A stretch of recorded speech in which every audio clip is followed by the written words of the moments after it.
বিসমিল্লাহির রহমানির রহিম। পরম করুণাময় ও অসীম দয়ালু আল্লাহর নামে শুরু।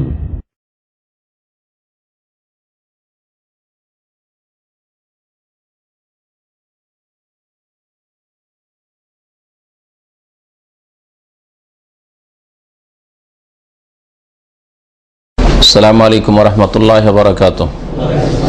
ইন্নাল হামদালিল্লাহ নাহমাদুহু ওয়া নাস্তাঈনুহু ওয়া নাস্তাগফিরুহু ওয়া নাউযু বিল্লাহি মিন শুরুরি আনফুসিনা ওয়া মিন সাইয়্যাতি আমালিনা।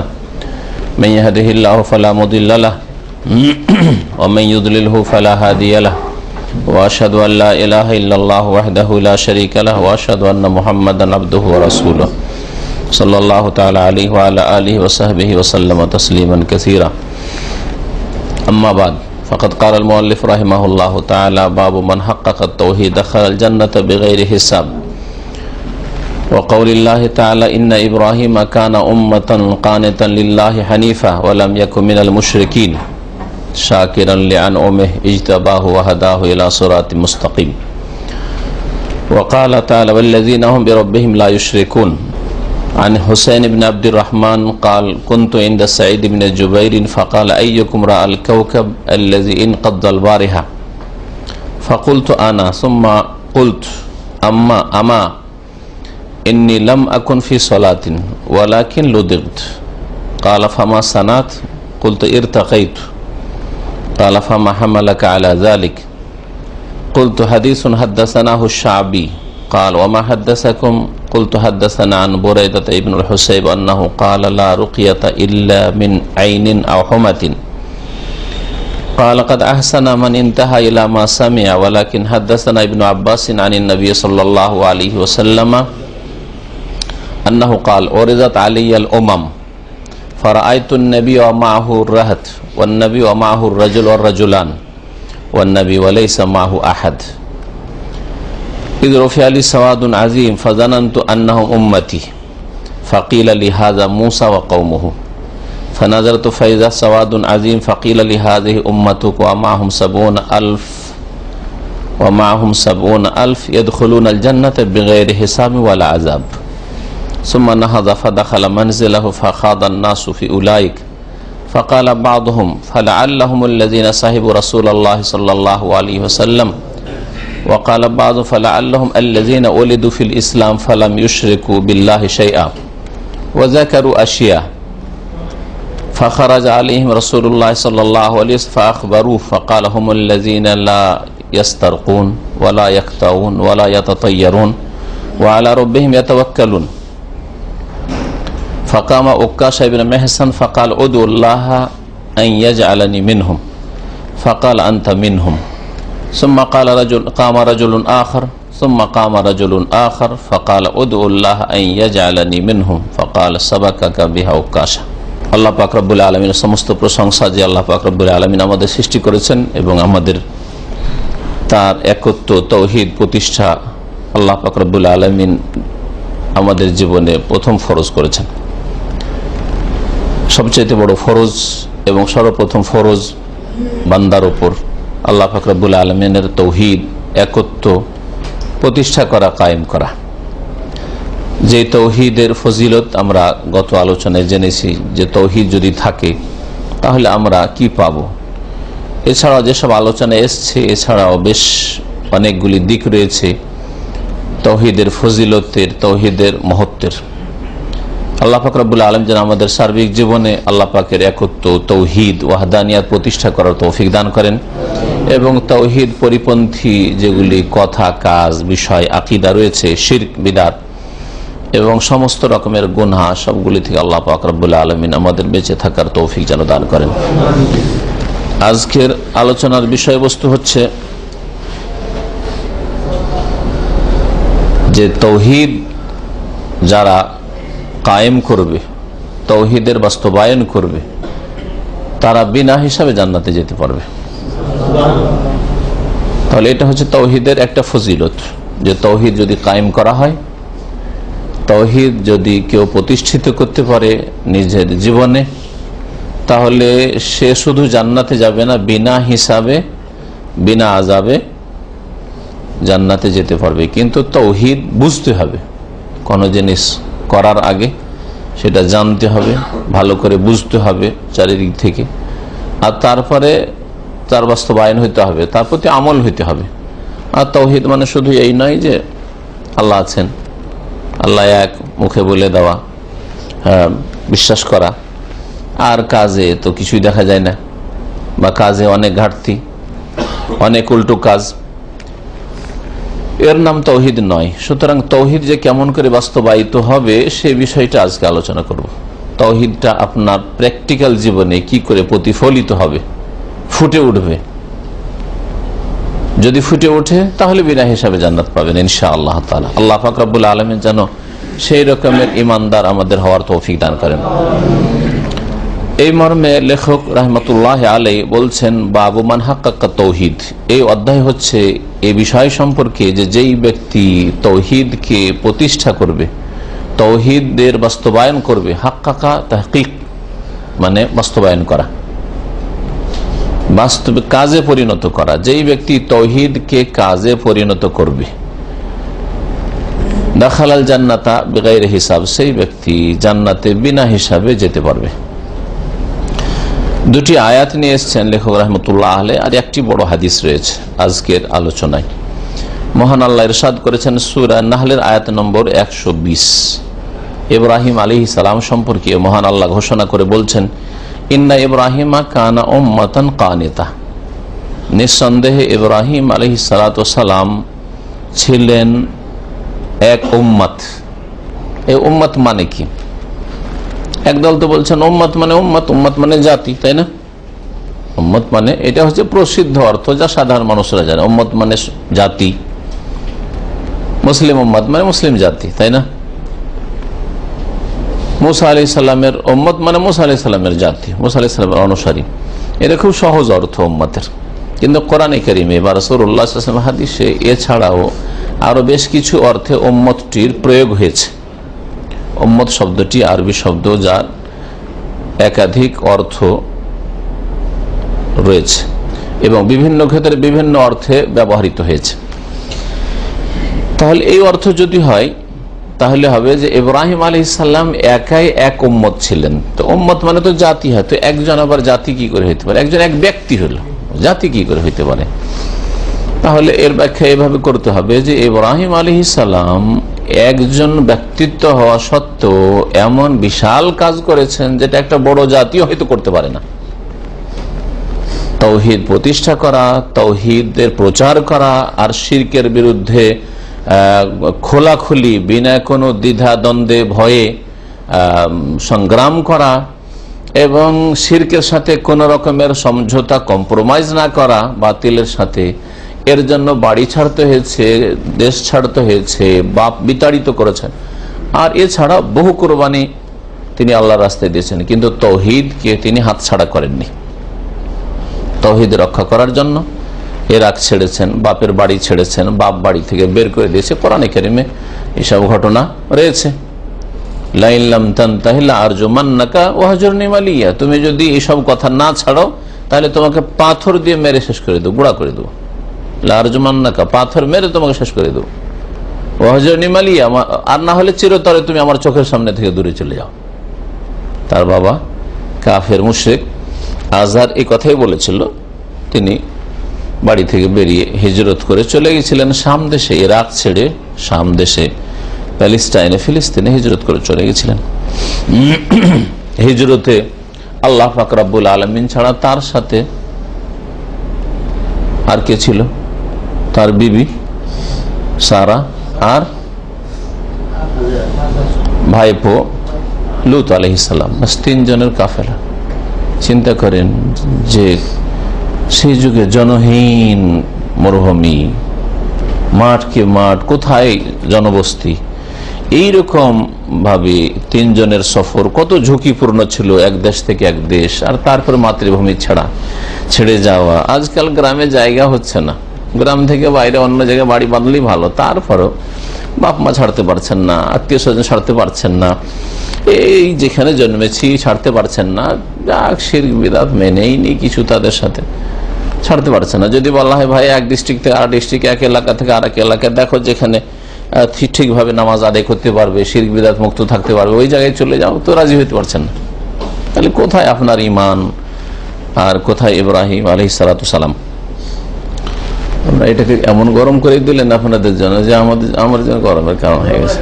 হ্যাঁ, কত পাওয়ার করেছেন, মানুষের শরীরে যেটা গরম হয় তার চেয়ে বেশি করে দেন। ঠান্ডা করে, যাকে ঠান্ডা লাগছে দূরে চলে যাবে, আর জোয়ান গুলো এখানে, মজবুত গুলো বসে, দুর্বল পার্টি সব একটু দূরে বসাতে হবে এসি থেকে, অসুবিধা নেই। কিন্তু একেবারে তো গরম করে দিয়েছেন।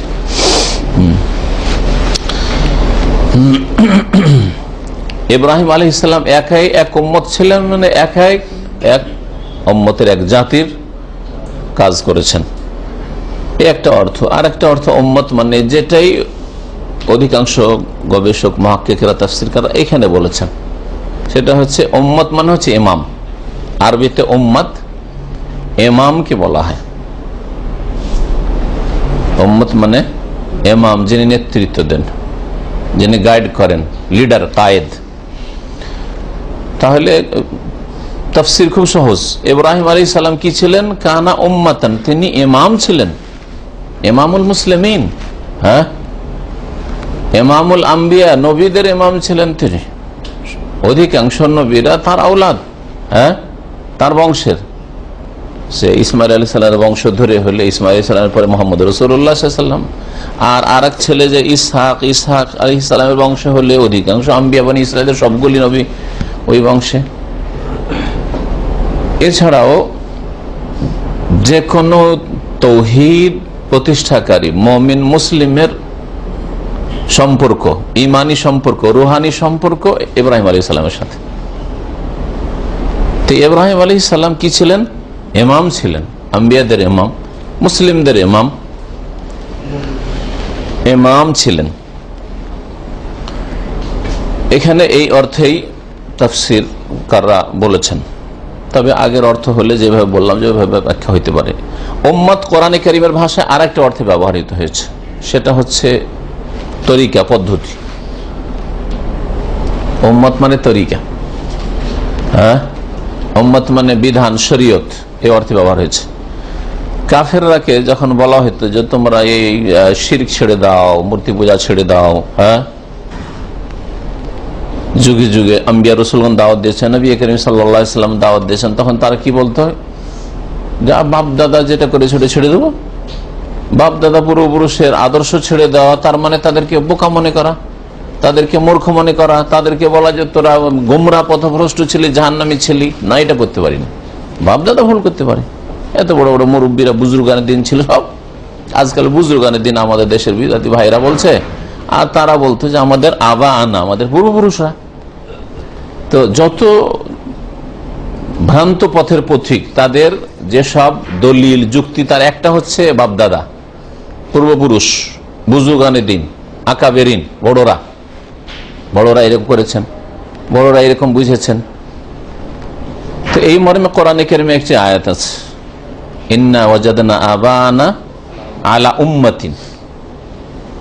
তারা বলতো যে আমরা আমাদের পূর্বপুরুষদেরকে, বাপদাদাদেরকে পেয়েছি আলা উম্মাতিন, এক আলা তারিকাতিন, এখানে এক তরিকা, পদ্ধতি, আদর্শের উপর পেয়েছি।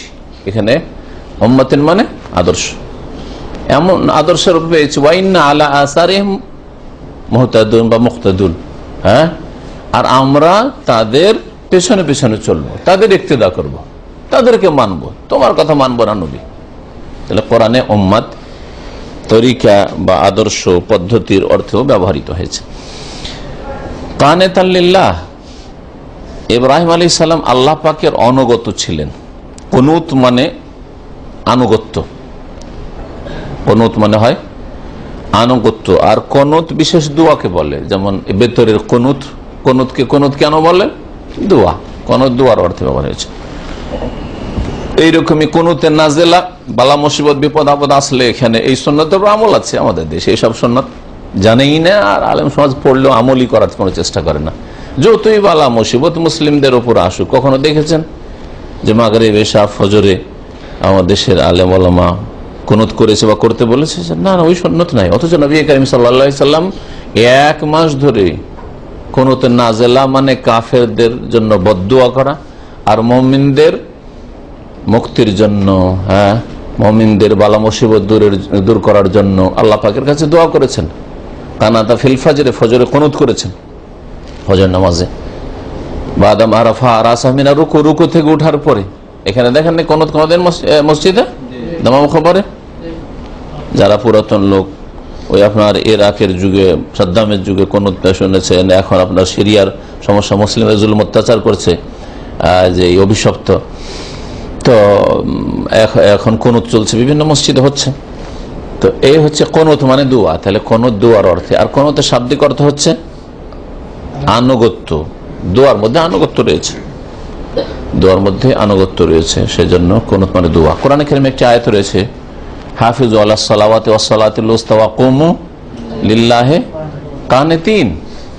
হাফিজু আলাস সালাওয়াত, তোমরা নামাজগুলির, সালাতগুলির, 5 ওয়াক্তের হেফাজত করো, ওয়াস সালাতিল উস্তা, আর বিশেষভাবে মধ্যবর্তী সালাতের অর্থাৎ আসরের নামাজের এখানে বলা হয়েছে তাফসিরে।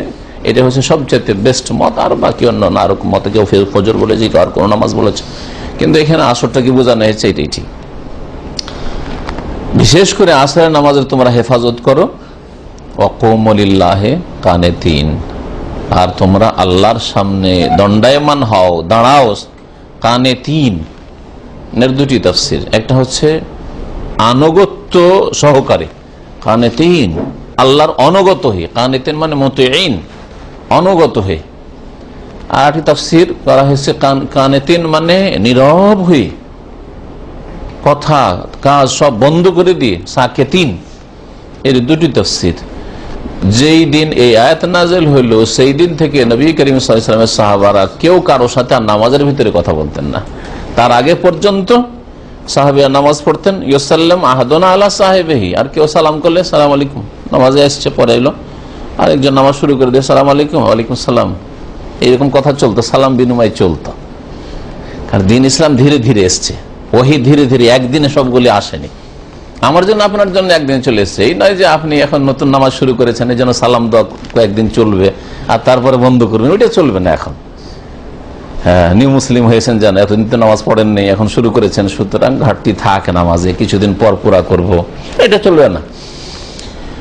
কারণ আপনার জন্য আমার জন্য ফুল আকমালতুল লাকুম দীনাকুম, কমপ্লিট হয়ে গেছে দিন।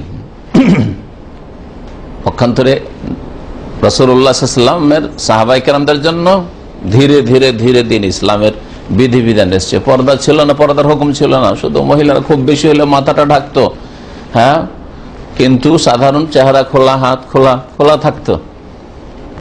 এইরকম মদ হারাম ছিল না, মদ হারাম হইল। হ্যাঁ, এইভাবে বহু জিনিস যেগুলি হালাল ছিল পরে হারাম করা হয়েছে, বহু জিনিস যেগুলো ছিল না ওয়াজিব ফরজ করা হয়েছে, ইত্যাদি ইত্যাদি। তার মধ্যে একটি হচ্ছে নামাজের মধ্যে কথা বলা। নামাজের মধ্যে কথা বলা প্রথম দিকে জায়েজ ছিল, তারপরে আয়াত যখন নাযিল হলো তখন নবী সাল্লাল্লাহু আলাইহি ওয়াসাল্লামের সাহাবী বর্ণনাকারী বলছেন, ফাওয়ামির নবী সুকুত ওয়া নহিন আনিল কালাম, তারপরে আমাদেরকে নীরব থাকার নির্দেশ দেওয়া, নামাজে আর কথা চলবে না, আল্লাহর সাথে শুধু কথা, চুপ থাকো, কোনো মানুষের সাথে কথা চলবে না। হ্যাঁ, আল্লাহর সাথে কথা চলবে, আল্লাহর সাথে বলেন আপনি, আল্লাহর সাথে কথা বলছেন, দুয়া, সানা, সূরা, তাসবিহ, সবগুলি আল্লাহর সাথে কথা। নামাজে তো নীরব থাকেন না, কথা বলছেন, কিন্তু কার সাথে কথা বলছেন? আল্লাহর সাথে কথা বলছেন। আমাদেরকে নীরব থাকার নির্দেশ দেওয়া হলো, মানে মানুষের সাথে কথা থেকে নীরব থাকার নির্দেশ দেওয়া হলো। কালাম, আর কথা বলতে নিষেধ করা হলো। তো যাই হোক, ওখানে কানে তিন শব্দটি ব্যবহার হয়েছে। কানে তানের বহুবচন, কানে তুন বা কানে তিন মানে আনুগত্য সহকারে। তো ইব্রাহিম আলাইহিস সালাম আল্লাহ পাকের বড় অনুগত বান্দা ছিলেন। অনুগত কাকে বলে? বাংলা ভাষা। হ্যাঁ, না, ইত্তেবা মানে পিছে পিছে চলা, অনুগত কে বলে? মেনে চলা। কে বলে মেনে চলা? ঠিক বলেছেন, অনুগত মানে সব মেনে চলা আসলে। হ্যাঁ, তাআত বা ইতাআত এর মানে হচ্ছে আনুগত্য করা, মানে মেনে চলা। আনুগত্য মানে সব কথা মেনে চলা। এই ছেলেটা বাপের অনুগত, মানে বাপের সব কথা মেনে চলে। মায়ের অনুগত মানে বাপ মায়ের কথা মেনে চলে, হচ্ছে আনুগত্য। তো আল্লাহ পাকের বড় অনগত বান্দা ছিলেন ইব্রাহিম আলাইহিস সালাম, আল্লাহ পাক সার্টিফিকেট দিয়েছেন আপনাকে আমাকে। আল্লাহ সার্টিফিকেট, অনগত হইলেও সার্টিফিকেট নেই, ওই রকমের আনুগত্য হয়তো ফুল নেই, আর আল্লাহ পাকের সার্টিফিকেট নেই, ওহির দরজাও বন্ধ হয়ে গেছে। কিন্তু আল্লাহ পাক রব্বুল আলামিন ইব্রাহিম আলাইহিস সালামকে দিয়েছেন এই সার্টিফিকেট। একটু পানি খুলি।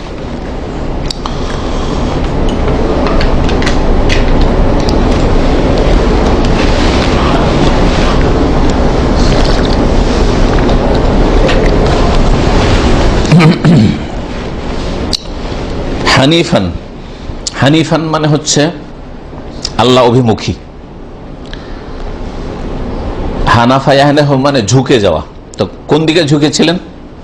উল্টো দিকে ঝুঁকলে উল্টো হয়ে যায়, আর যদি সোজা দিকে ঝুঁকেন সামনের দিকে তো আল্লাহর দিকে ঝুঁকলেন। তো তিনি ছিলেন বাতিল যত মতবাদ হইতে পারে, বাতিল যত কথা কাজ আকীদা হইতে পারে, সবগুলি থেকে ফিরে গিয়ে মাইলান ইলাল্লাহ, আল্লাহর দিকে ফিরেছিলেন, আল্লাহ অভিমুখী ছিলেন, আল্লাহর দিকে ধাবিত ছিলেন। ওয়ালাম ইয়াকুম মিনাল মুশরিকিন, আর তিনি মুশরিকদের অন্তর্ভুক্ত ছিলেন না। ইব্রাহিম আলাইহিস সালাম মুশরিকদের দলের ছিলেন না। আল্লাহ পাক এইভাবে কেন বলেছেন? এখানে আল্লাহ বলেছেন ইব্রাহিম মুশরিক ছিলেন না। কে বলছে যে ইব্রাহিম মুশরিক ছিলেন? যে আল্লাহ বলছেন ইব্রাহিম মুশরিক ছিলেন না। আল্লাহ আরেক জায়গায় কোরআনে কারিমে বলেছেন মা কানা ইব্রাহিম ইয়াহুদিয়ান ওয়ালা নাসরানিয়া ওয়ালাকিন হানিফা মুসলিমা। ইব্রাহিম আলাইহিস সালাম না ইহুদি ছিলেন না খ্রিস্টান ছিলেন, ইব্রাহিম আলাইহিস সালাম হানিফ আর মুসলিম, আল্লাহ অভিমুখী, আল্লাহর দিকে ধাবিত ছিলেন, আর মুসলিম ছিলেন, তিনি আত্মসমর্পণকারী মুমিন ছিলেন। তো আল্লাহ নেগেটিভ কেন বললেন? যে ইহুদিও না নাসরানি না, ইহুদিও না খ্রিস্টান না, বরং কি ছিলেন? হানিফ মুসলিম ছিলেন, মুশরিক ছিলেন না। কেন? তার মানে এর কিছু প্রেক্ষাপট আছে, এমনি এমনি আল্লাহ পাক বলবেন না। ইহুদিরা খ্রিস্টানরা দাবি করতেন আমরা হক পথে, আমরা ইব্রাহিম আলাইহিস সালামের আওলাদ, দেখো আমরা ইব্রাহিম আলাইহিস সালাম অনুসারী। তার মানে ইব্রাহিম হয় ইহুদি না হয় খ্রিস্টান। তাহলে বুঝাইতে চাইছে তারা, বলছে বাতিল কথা তোমাদের এটা। আরব মুশরিকেরা, মক্কা মুশরিকেরা নবী সাল্লাল্লাহু আলাইহি সাল্লাম যখন রিসালাত নিয়ে আসলেন, হ্যাঁ কোরআন নিয়ে আসলেন, তখন বললো আরে আমরা ইব্রাহিম আলাইহিস সালামের অনুসারী, আমরা হানিফ ধর্মের মানুষ, আমরা হানিফি। তারা নিজেদেরকে হানিফি বলতে, ইব্রাহিম আলাইহিস সালামের ধর্মের অনুসারী। আল্লাহ ওয়ালাম ইয়াকুম মিনাল মুশরিকিন, তিনি মুশরিক ছিলেন না। তোমার মুশরিক পুত্তলিক, তিনি মুওয়াহিদ ছিলেন, একত্ব প্রতিষ্ঠাকারী ছিলেন। তুমি মিথ্যুক কেন? হে ইব্রাহিম আলাইহিস সালাম, তোমরা মুশরিক হবে সেজন্য ইব্রাহিমকে মুশরিক বানাই দিবে? তোমরা ইহুদি আর খ্রিস্টান মন গড়া ধর্ম মানবে, যা আল্লাহর ধর্ম নয়, আল্লাহর নাজিলকৃত দিন নয়, বিকৃত ধর্ম, আর বলবে ইব্রাহিম আলাইহিস সালাম আমাদের দলের ছিলেন না? কখন না। ওই রকমই যুগে যুগে বিদাতপন্থীরা উম্মতে মুসলিমা আর মুসলিম জাতির বড় বড় ওলামাদেরকে নিজের দলে টানার চেষ্টা করেছে, এইরকম ধারণা দেওয়ার চেষ্টা করেছে। আমাদের মতো পীরের দলরা বলে আমাদেরই দল ছিলেন, আমাদের সিলসিলা হাসান বসরিতে মিলছে, হাসান হুসেন আলীতে যে মিলছে সিলসিলা। কে বলছে ওই আবু বকর সিদ্দিকে যে মিলছে, তার মানে আবু বকর সিদ্দিক আর আলী, হাসান হুসেন, হাসান বসরি এরা তো সুফিদের মতো বিদাতি ছিলেন না? না, কখনো না, এরা মিথ্যুক। এইরকমই এরা ওয়েস্কার্নির নাম, ওয়েস্কার্নি তাবেই, সম্মানিত তাবেই, ওয়েস্কার্নির নাম ভেঙে পেট ব্যবসা করছে এই পীরপন্থীরা, সুফিরা। তো এই বড় বড় ব্যক্তিত্বগুলিকে তারা ব্যবহার করেছে তাদের বাতিল ধর্মকে, ভ্রান্ত মতবাদকে মানব জাতির মধ্যে চালানোর জন্য, যাতে মার্কেট জমজমাট হয়। এইরকম ইমাম আবু হানিফা রাহমাতুল্লাহ আলাইহি, উনি হানফি ছিলেন। আরে ইমাম আবু হানিফা হানফি ছিলেন তো ওনার বাপ মুসলিম কি ছিলেন? তখন তো আবু হানিফার জন্মই হয়নি, তাহলে উনি কি ছিলেন? আবু ইউসুফ মোহাম্মদ যদি হানফি হইলেন, তাহলে আবু ইউসুফ মোহাম্মদ আবার 2/3 অংশ মাসলা মাসাইলের বিরোধিতাই কেন করলেন? বিরোধিতা করেও যদি হানফি থাকতে পারেন, তো আমি যদি দেখি কোরআন হাদিসের বিরোধী কোনটা ফতোয়া আছে, আমি যদি ফিকহের মাসলা ছেড়ে দিই, তো আমি কেন থাকবো না? বুঝতে পারছেন যুক্তিগুলো? তাহলে এরা নামগুলি ব্যবহার করে, হ্যাঁ অমুক হানফি ছিলেন, তার মানে হানফি মযহাব ফরজ। আরে 400 বছর পর্যন্ত তো মযহাবই ছিল না। ইমাম আবু হানিফা রাহমাতুল্লাহর ইন্তেকাল 150 বছর, 150 হিজরিতে হয়ে গেল। নবী সাল্লাল্লাহু আলাইহি ওয়াসাল্লামের হিজরতের 150 বছর, মানে 150 হিজরিতে হয়ে গেল। আর চতুর্থ শতাব্দীতে গিয়ে এই মজহাবি গোড়ামি বাড়াবাড়ি শুরু হলো। হ্যাঁ, একটা ধরতে হবে, একটা তরিকা ধরতে হবে। কোনটা নিবেন না, হয় হানফি হও, নয় সাফি হও, নয় মালিকি হও, নয় হাম্বলি হও, একটা কিছু হইতে হবে।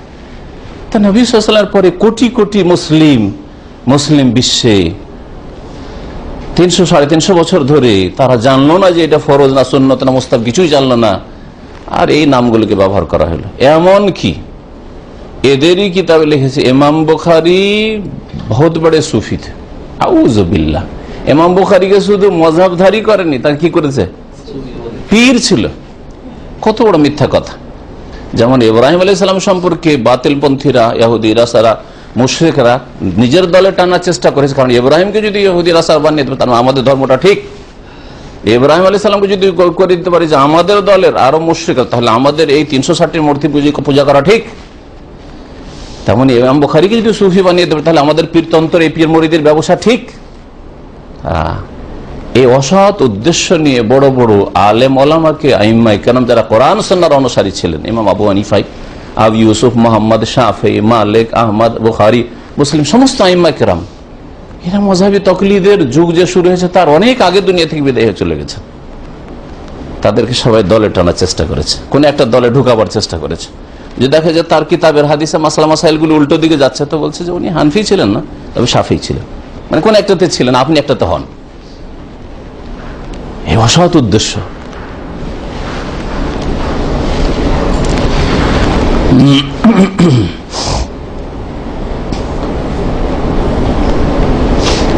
ইব্রাহিম আলাইহিস সালাম মুশরিক ছিলেন না, শিরক মুক্ত ছিলেন। বড় শিরক, ছোট শিরক, তারপরে যে কোনো গুনাহ, এর আগে একদিন আলোচনা বলেছি তাই না, মানুষ যে গুনাহ করে তার মানে তার তৌহিদে ঘাটতি আছে, ঠিক না? তৌহিদে ঘাটতি আছে, তার মানে এক ধরনের শিরক আছে, কুপ্রবৃত্তির অনুসরণ করা, এটা শিরক। আর মানুষ যে কোনো গুনাহ করে নিজের খেয়াল খুশিকে মেনে, আমার খুশিতে এটা লাগছে, আমার মর্জিতে এটা লাগছে, আমাকে এটা মজা লাগছে, কাউকে গান শুনতে মজা লাগছে, কাউকে ফিল্ম দেখতে মজা লাগছে, কাউকে জুয়া খেলতে মজা লাগছে, কাউকে হারাম খেতে মজা লাগছে, ইত্যাদি ইত্যাদি। তো এগুলি তৌহিদে যেহেতু ঘাটতি, তৌহিদের ঘাটতির কারণে, তৌহিদে ঘাটতি মানে শিরক কিছু আছে, বড় শিরক না থাকলে ছোট শিরক আছে। আল্লাহকে আলিম, আল্লাহকে খবীর, আল্লাহকে সামি, আল্লাহকে বসির, আল্লাহ পাকে 99টি নাম সবাই জানে, সবাই বিশ্বাস করে, কিন্তু এটা কতটা বিশ্বাস আপনার? আল্লাহ সবকিছু শুনছেন, তো আপনি এরকম কথা কেন বলছেন? আল্লাহ বসির, সবকিছু দেখছেন, তো আপনি আল্লাহর সামনে কি করে এটা কাজ করছেন? বাপের সামনে তো করবেন না, মায়ের সামনে করবেন না, তাই না? আল্লাহ আলিম, সবকিছু জানছেন, তো কি করে জানতে দিচ্ছেন আপনি? আপনার বসকে তো জানতে দেবেন না এই অপরাধটা। তাহলে বসকে আল্লাহর চাইতে বেশি ভয় করছেন আপনি, তাই না? সুবহানাল্লাহ, চিন্তা করেন আপনি।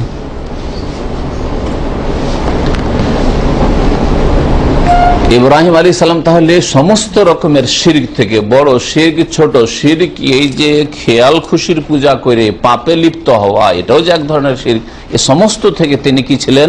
মুক্ত ছিলেন। ওয়ালাম ইয়াকুম মিনাল মুশরিকিন। শাকিরান লিআনআমিহি, তিনি আল্লাহ পাকের নিয়ামতের বড় শুকরগুজার, কৃতজ্ঞ ছিলেন। ইজতাবাহু, আল্লাহ পাক তাকে মনোনীত করেছিলেন। ওয়া হাদাহু ইলা সিরাতিল মুস্তাকিম, এবং তাকে আল্লাহ পাক সরল সঠিক পথের, সিরাত মুস্তাকিমের দিকে হিদায়াত দান করেছিলেন, তাকে দিক নির্দেশনা দিয়েছেন। আল্লাহ পাক তাকে এই রাস্তা দেখেছেন, না হলে এই ঝুঁকিপূর্ণ অবস্থায় টিকে থাকা অত সহজ নয়।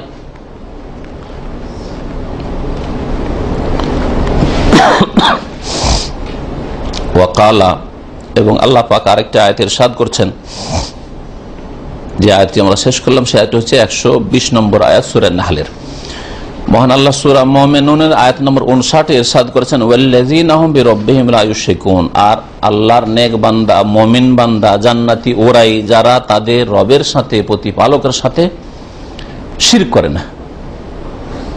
তাহলে যারা শিরক মুক্ত তারাই হচ্ছে আল্লাহ পাকের নেক বান্দা। শিরকও করে, নামাজও পড়ে, শিরকও করে, রোজা, হজ, যাকাত, দান, খায়রাত, মাতা পিতার সেবা, এরা জান্নাতি নয়। জান্নাতীদের গুণাবলী পড়তে গিয়ে আল্লাহ পাক রব্বুল আলামিন বলছেন, ওয়াল্লাযীনা বিরাব্বিহিম লা ইউশরিকুন, প্রথম এরা শিরক মুক্ত হয়।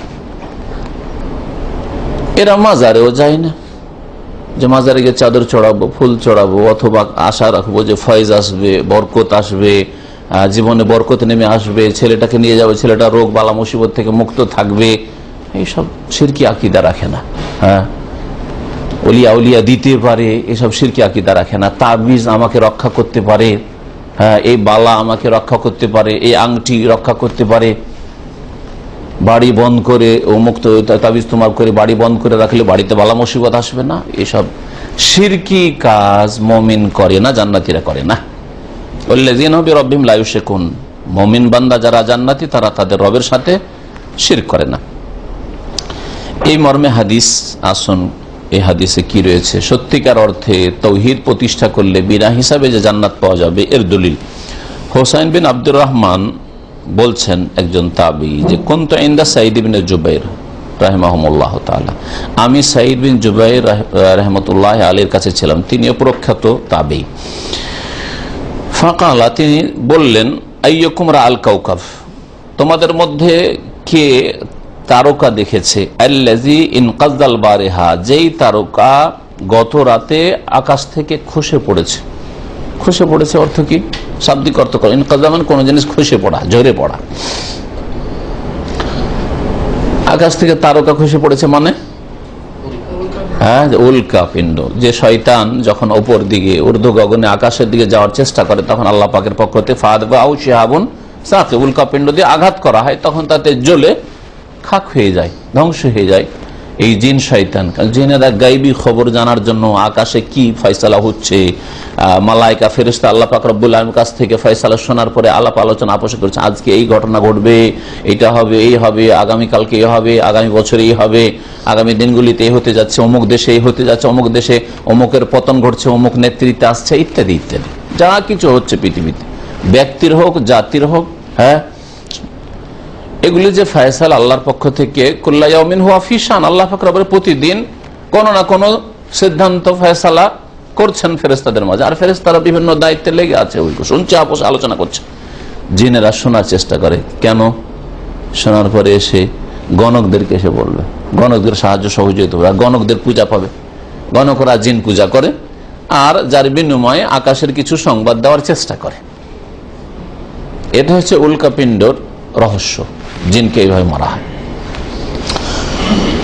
তো জিজ্ঞেস করলেন যে আচ্ছা, আজকে রাত্রে, যে গত রাতে ওই রকম উল্কাপিণ্ড পড়তে দেখেছো আকাশ থেকে? ফাকুল, তো আমি বললাম, আনা, আমি দেখেছি। হোসাইন বিন আব্দুর রহমান বললেন, আমি দেখেছি। সুম্মাকুল, তো তারপরে বললাম, দেখেন আমি দেখেছি ঠিকই, কিন্তু আপনি ভাবিয়েন না যে আমি গভীর রাতে এইরকম দেখেছি তার মানে আমি তাহাজ্জুদ পড়ছিলাম আর বড় মুসল্লি মানুষ, এইরকম আপনি এত ভালো ধারণা আমার সম্পর্কে রাখেন না। কারণ আপনি ভাবতে পারেন যে লোক তো সারা রাত মনে হয় জেগে তাহাজ্জুদই পড়ে। হ্যাঁ, না, ভুল ভেঙে দেওয়ার জন্য বলছেন, আমা শুনে রাখুন, ইন্নী লাম আকুন ফি সালাতিন, আমি কোনো নামাজে ছিলাম না যে তাহাজ্জুদ পড়তে উঠে দেখেছি। কারণ গভীর রাতে মানুষ সাধারণত তাহাজ্জুদ পড়তে উঠেছে, ভালো মানুষ এরকম ভাবতে পারে। আর চোর ডাকাত হলে তো চুরি করতে গেছে, তাই না? ফিল্ম দেখার লোক হলে, হ্যাঁ ফিল্ম দেখে আসছিল, সিনেমা দেখে আসছিল, যে যেমন হবে তো ওইরকমই ধারণা না হবে। ভাবিয়েন না যে আমি নামাজে ছিলাম, ওয়ালা কিন্নি লৌদ্যুক্ত, তাহলে এত গভীর রাতে কিভাবে জেগে থাকলাম আর দেখলাম কি করে উল্কাপিণ্ড খসে পড়তে? লোদেক্ত, আমাকে বিচ্ছুতে দংশন করেছিল। লাদা গায়াল দেখো মানে সাপ বিচ্ছুতে দংশন করা, আমাকে বিচ্ছুতে দংশন করেছিল, রাতে গভীর রাতে দংশন করেছে, কষ্টে ছিলাম যার ফলে ঘুম আসছিল, জেগেছিলাম। কালা ফামাসা নাতা, তখন তুমি কি করলে? বলতো, তখন আমি বললাম, ইর তাকাইতো, আমি দম করেছিলাম, ঝাড়ফুঁক করেছিলাম। কালা ফামা হামালা কালা জালেকে, এটা কে করতে বললো তোমাকে? এটা কিসের ভিত্তিতে তুমি করলে? দলিল প্রমাণ কিছু জানো? বলতো, তখন আমি বললাম, হাদিস, একটা হাদিস আমি জানি যে ঝাড়ফুঁক দম করা যায়, বিষ ঝাড়ার জন্য ঝাড়ফুঁক করা যায়। একটা হাদিস হাদ্দাসানাহু শাবি, যে হাদিসটি আমাদেরকে ইমাম শাবি রহমতুল্লাহ আলাইহি শুনিয়েছেন। কালা, তিনি বলছেন, ওমা হাদ্দাসাকুম, তখন বললেন, সাঈদ বিন জুবাইর জিজ্ঞেস করছেন যে কি হাদিসটা শুনিয়েছে তোমাদেরকে? কুলতু, তখন আমি বললাম, হাদ্দাসানা আন বুরাইদা ইবনে হুসাইব, ইমাম শাবি বর্ণনা করেছেন বুরাইদা ইবনে হুসাইব রাদিয়াল্লাহু তাআলা আনহু থেকে, আন্নাহু কাল, তিনি বলছেন, লা রুকিয়াতা ইল্লা মিন আইনিন আও হুমাতিন, ঝাড়ফুঁক দম করা নেই, তবে যদি বদনজর লাগে, আইন মানে কারো নজর লাগে, মানে বদনজর লাগে, ভালো নজর লাগলে তো ক্ষতি হয় না, কিন্তু বদনজর খারাপ দৃষ্টিতে দেখলে, হিংসা দৃষ্টিতে, অথবা কিছু লোকের নজরই খারাপ থাকে, এটা প্রাকৃতিক ভাবে ওর মধ্যে হয়তো আছে। ও যদি খারাপ নিয়ত নাও করে, হিংসা না করে, শত্রুতা দুশ্মনী নাও করে, তবুও নজর লেগে যেতে পারে। এইরকম লোককে ভালো জিনিস দেখা থেকে বেঁচে থাকা উচিত। এবং যদি নজর পড়ে যায় কারো ভালো জিনিসে, কারো ভালো সুন্দর ছেলে, সুন্দর গাড়ি, বাড়ি, কোনো কিছু নজর পড়ে, তো বলবে মাশাআল্লাহ, মাশাআল্লাহ, মাশাআল্লাহ বলে, মাশাআল্লাহ বললে বদ নজরটা লাগবে না। এটা হচ্ছে শরীয়তি তদবির, উপায়। আপনি কারো ক্ষতি করা থেকে নিজেকে বাঁচিয়ে রাখার জন্য, আর আপনার ক্ষতি অনিষ্ট থেকে অন্যকে বাঁচিয়ে রাখার জন্য। কারণ আপনার দ্বারা কেউ ক্ষতিগ্রস্ত হবে, তো সে ক্ষতিগ্রস্ত হলো, আর আপনি, আপনার দ্বারা যেহেতু ক্ষতি হলো, সেই জন্য আপনি গুনাহগার হবেন, তো যাতে আপনিও গুনাহগার না হন আর আপনার কারণে অন্যরা ক্ষতিগ্রস্ত না হয়। আর আজকাল তো হিংসুক লোকের অভাব নেই, উপরন্তু হিংসা না থাকলে অনেক সময় যখন নজর লেগে যেতে পারে, তাহলে হিংসা যদি হয়, কারো ভালো তেলাওয়াত শুনলো, কি শুনলাম তেলাওয়াত, অমুকের ছেলের না, বদনজর লেগে যেতে পারে, বলে মাশাআল্লাহ। হ্যাঁ, একটা কারো মোটা সোটা ছেলে দেখলেন, স্বাস্থ্য ভালো, আপনার ছেলেটা কত মোটা, না কখনো এরকম বলবেন না, জাহেল মূর্খদের কথা, মানে মাশাআল্লাহ আপনার ছেলে, মাশাআল্লাহ সুন্দর। হ্যাঁ, এইরকমই যে কোনো নতুন গাড়ি নিয়েছে, মাশাআল্লাহ। একটা গরিব মানুষ দেখছেন নতুন গাড়ি, আর বরদাস্ত হয় না, আরে আমার চাইতে নতুন গাড়ি রে, আমি এতটা ইনকাম করি, আরে এত সুন্দর গাড়ি পেলে কোথায় গো, না না এরকম কখনো বলে, মাশাআল্লাহ, মাশাআল্লাহ পাকের নিয়ামত। আল্লাহ যা চান, আল্লাহ যেমন চান, মাশাআল্লাহ, মানে আল্লাহ চেয়েছেন আপনাকে দিয়েছেন, আল্লাহ চাইলে আমাকে দেবেন, হিংসা করার কিছু নাই। এইটা হচ্ছে মাশাআল্লাহর উদ্দেশ্য। তাহলে আপনার মধ্যে যেন হিংসা নেই, আর যদি শয়তান হিংসা ঢুকায়, তো হিংসা মুক্ত হওয়ার জন্য আপনি ঘোষণা করেই দিলেন, হ্যাঁ, আমি ওসব হিংসা রাখি না।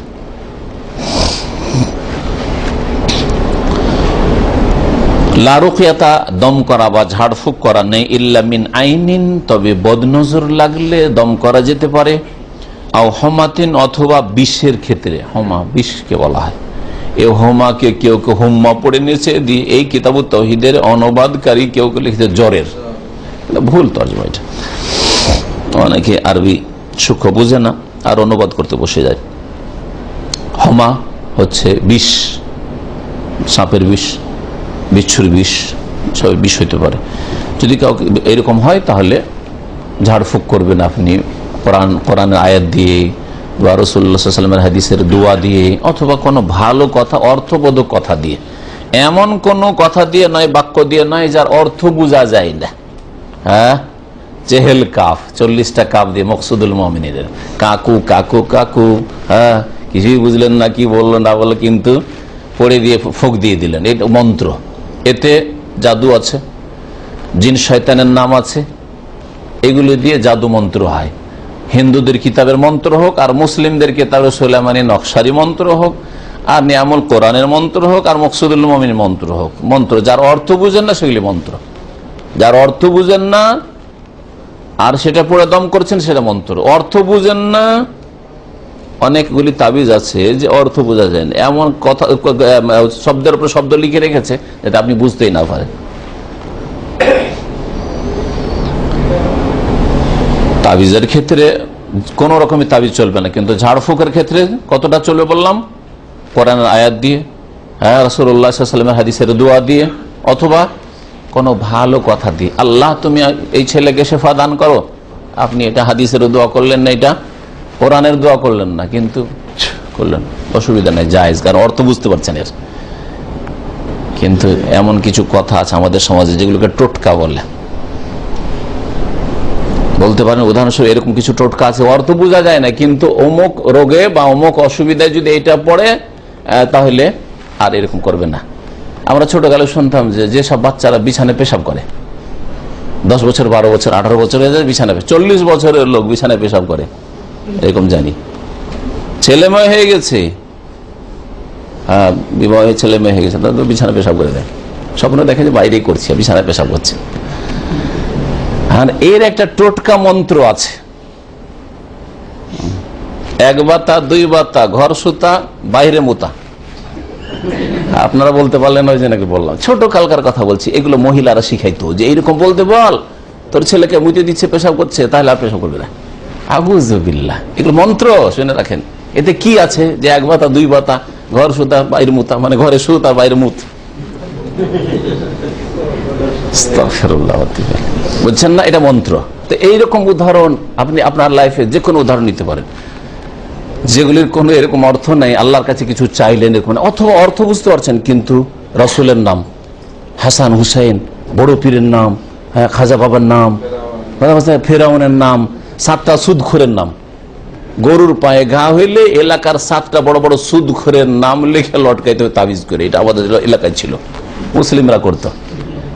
অনেকে শুনেছেন, যারা মুরব্বী বয়স্ক লোকেরা এগুলো শুনে। আর এগুলি কুফরি কাজ, শিরকি কাজ, কথা বুঝতে পেরেছেন?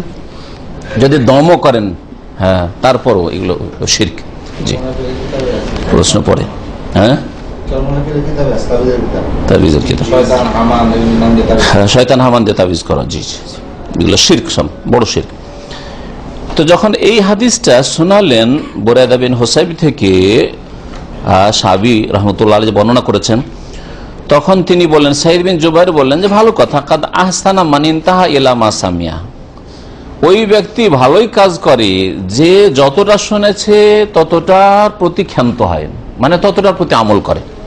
এটা কোনো মন্দ কথা না, তুমি যেটা শুনেছো সেটা আমল করছো, এটা ভালোই কথা, এটা খুব উদারতার কথা আর ভালো কথা। ধরেন একটা লোক আসলে ভুল করছে, ভাই এটা কেন করলেন, এইভাবে নামাজ কেন পড়লেন?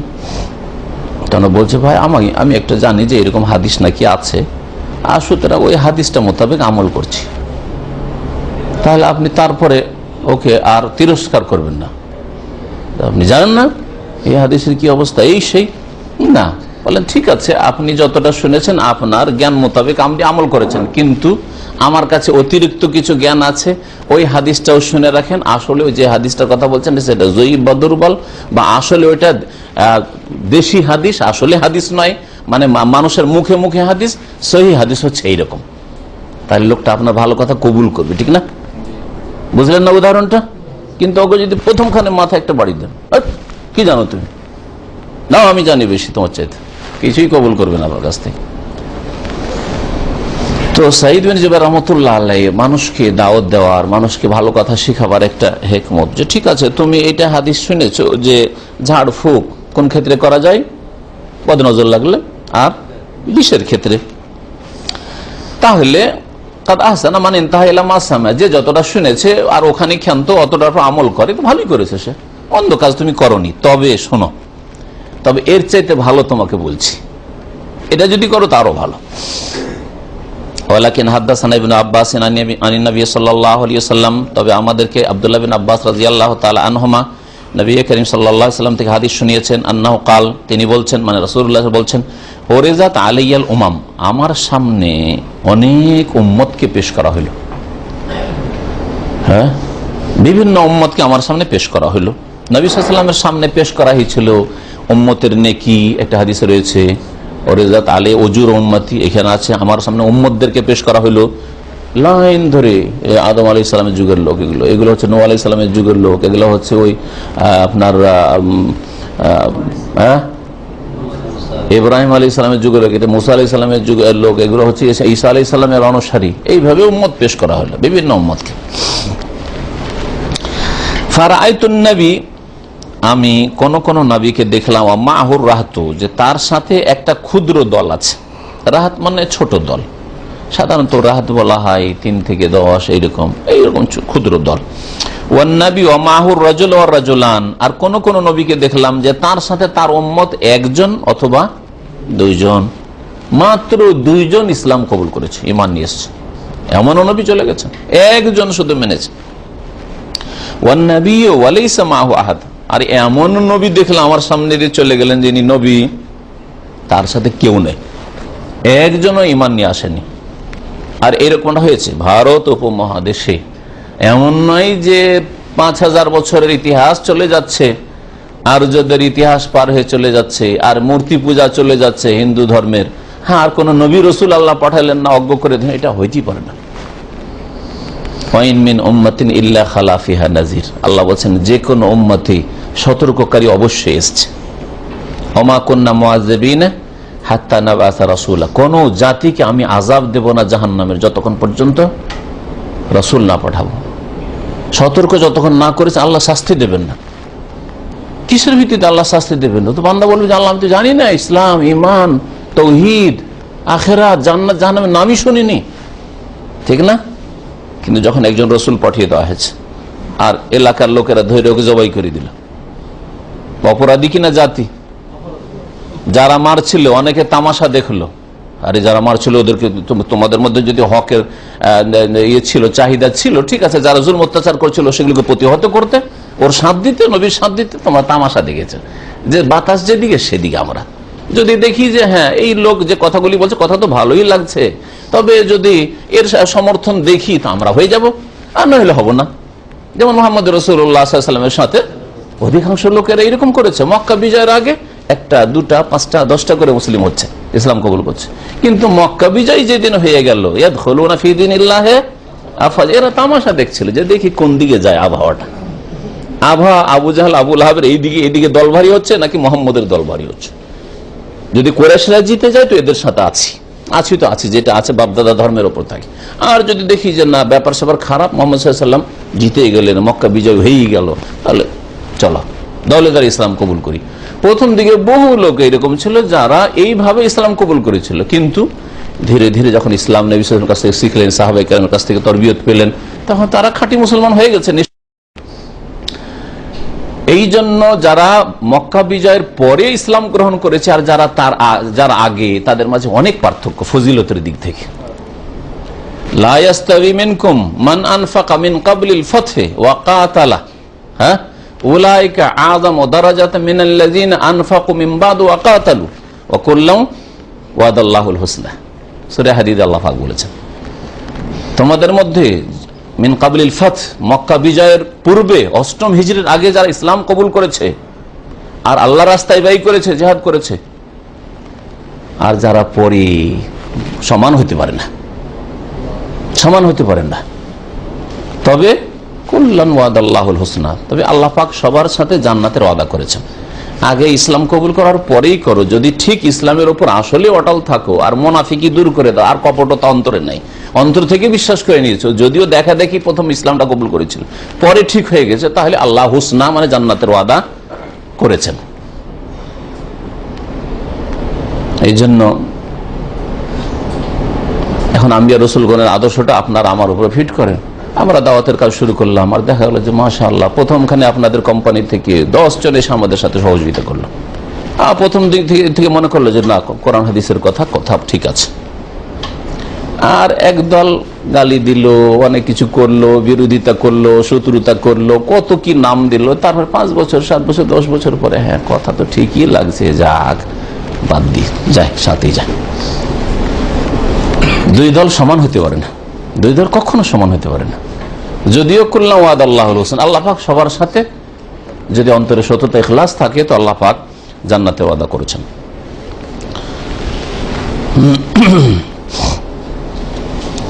তো এমনও নবী আসবেন যে একজন উম্মতি পাননি, গিয়েছেন হেদায়েত করার জন্য, হয়েছে কি তাহলে? গিয়েছে হয়তো প্রথম দিনে মেরে দিয়েছে, আর না হলে 2-4-10 দিন ধমক টমক দিয়েছে, তারপরে খুন করে দিয়েছে, মুখ বন্ধ করে দিয়েছে, আর বলতে দেয়নি, বেঁধে রেখেছে। কানু ইয়াকতুলুনা আল আমবিয়া, আল্লাহ কি বলেননি একটা নবী খুন করার কথা? বহু নবীকে ইহুদিরা খুন করেছে, এরকম বহু নবীকে মুশরিকরা পত্তলিকরা খুন করতে পারে না? অবশ্যই করেছে, কিন্তু আল্লাহ নবী বিহীন কোন জাতিকে রাখেননি, নবী পাঠিয়েছেন। এরকম ইতিহাস পাওয়া যায় ভারত উপমহাদেশের, যে অনেক ভালো লোকেরা তারা বলেছে যে এই দেখো মূর্তি পূজা ঠিক নয়, এগুলি শিরক, এগুলি কুফর, এগুলি পাপ, এক ব্রহ্মা আছে, যেমনই বলেছে ওকে খুন করেছে। এটা ইতিহাস পাওয়া যায় ভারতের ইতিহাস। মানে ভারত মানে শুধু ভারত বলছেন, ভারত, বাংলাদেশ, পাকিস্তান সবগুলি মিলে, থাইল্যান্ড, আপনার বর্মা সব মিলে, নেপাল, এমন নয় যে এত বিশাল এলাকাকে একেবারে আল্লাহ পাক রব্বুল আলামিন নবীবিহীন, নবী থেকে একবার শূন্য রেখে দিয়েছে, এটা কখনো হয়নি। কিন্তু ইসলাম কবুল করেনি, তারা মানেনি নবীকে, নবীকে হত্যা করে যে ওই নবী আসবে হয়তো উপমহাদেশ থেকে উঠে, লাইসা মাওয়াহাদ, কোনো উম্মতি নেই, কেউ ইসলাম গ্রহণ করেনি, কেউ ঈমান নিয়ে আসেনি। এটা নবী সাল্লাল্লাহু আলাইহি ওয়াসাল্লামের আবির্ভাবের আগের যুগের কথা বলছি। নবী সাল্লাল্লাহু আলাইহি ওয়াসাল্লাম আসার পরে আর কোন নবী আসেওনি, আর আসবেও না, ঠিক না? 1400 বছরের মধ্যে কিন্তু ঈসা আলাইহিস সালামের যুগে, মুসা আলাইহিস সালামের যুগে, ইব্রাহিম আলাইহিস সালামের যুগে, জাকারিয়া ইয়াহিয়ার যুগে, এইদিকে জাকারিয়া ইয়াহিয়া ইব্রাহিম মুসা ঈসা, আর শুধু শাম আর প্যালেস্টাইন আর উর্দুন এগুলোতে, আর ভারত উপমহাদেশে ফিলিপাইনে যেখানে মানুষ সেখানে নবী নেই, এটা হবে না। অবশ্যই নবী হয়েছে, অবশ্য নবী এসেছে, তবে কে নবী না এটা বলার এখতিয়ার আমার আপনার নেই। এই জন্য এই ব্যাপারে যে বাড়াবাড়ি করে বুদ্ধদেব নবী হইতে পারে, গোমরাহ, ভুল কথা বলেছে। রামকৃষ্ণ রাম নবী হইতে পারে, রাম নাম গুমরাহ, ভুল কথা। হতে পারে আবার নাও হইতে পারে, হতে পারে আবার নাও হইতে পারে। সেই জন্য বলবো না যে অমুক নবী ছিল বা কিছু, নাম ধরে কারো কথা বলবো না, কারণ আল্লাহ পাক নাম ধরেনি। 25 জনের নাম আল্লাহ কোরআনে কারীমে উল্লেখ করেছেন, এই 25 জনের কথা বলবো। তারপর যতই ভালো মানুষ জাতির ইতিহাসে দেখি, তারপরে বলবো না যে অমুক হয়তো অমুক দেশের নবী ছিল, কথা বলবো না।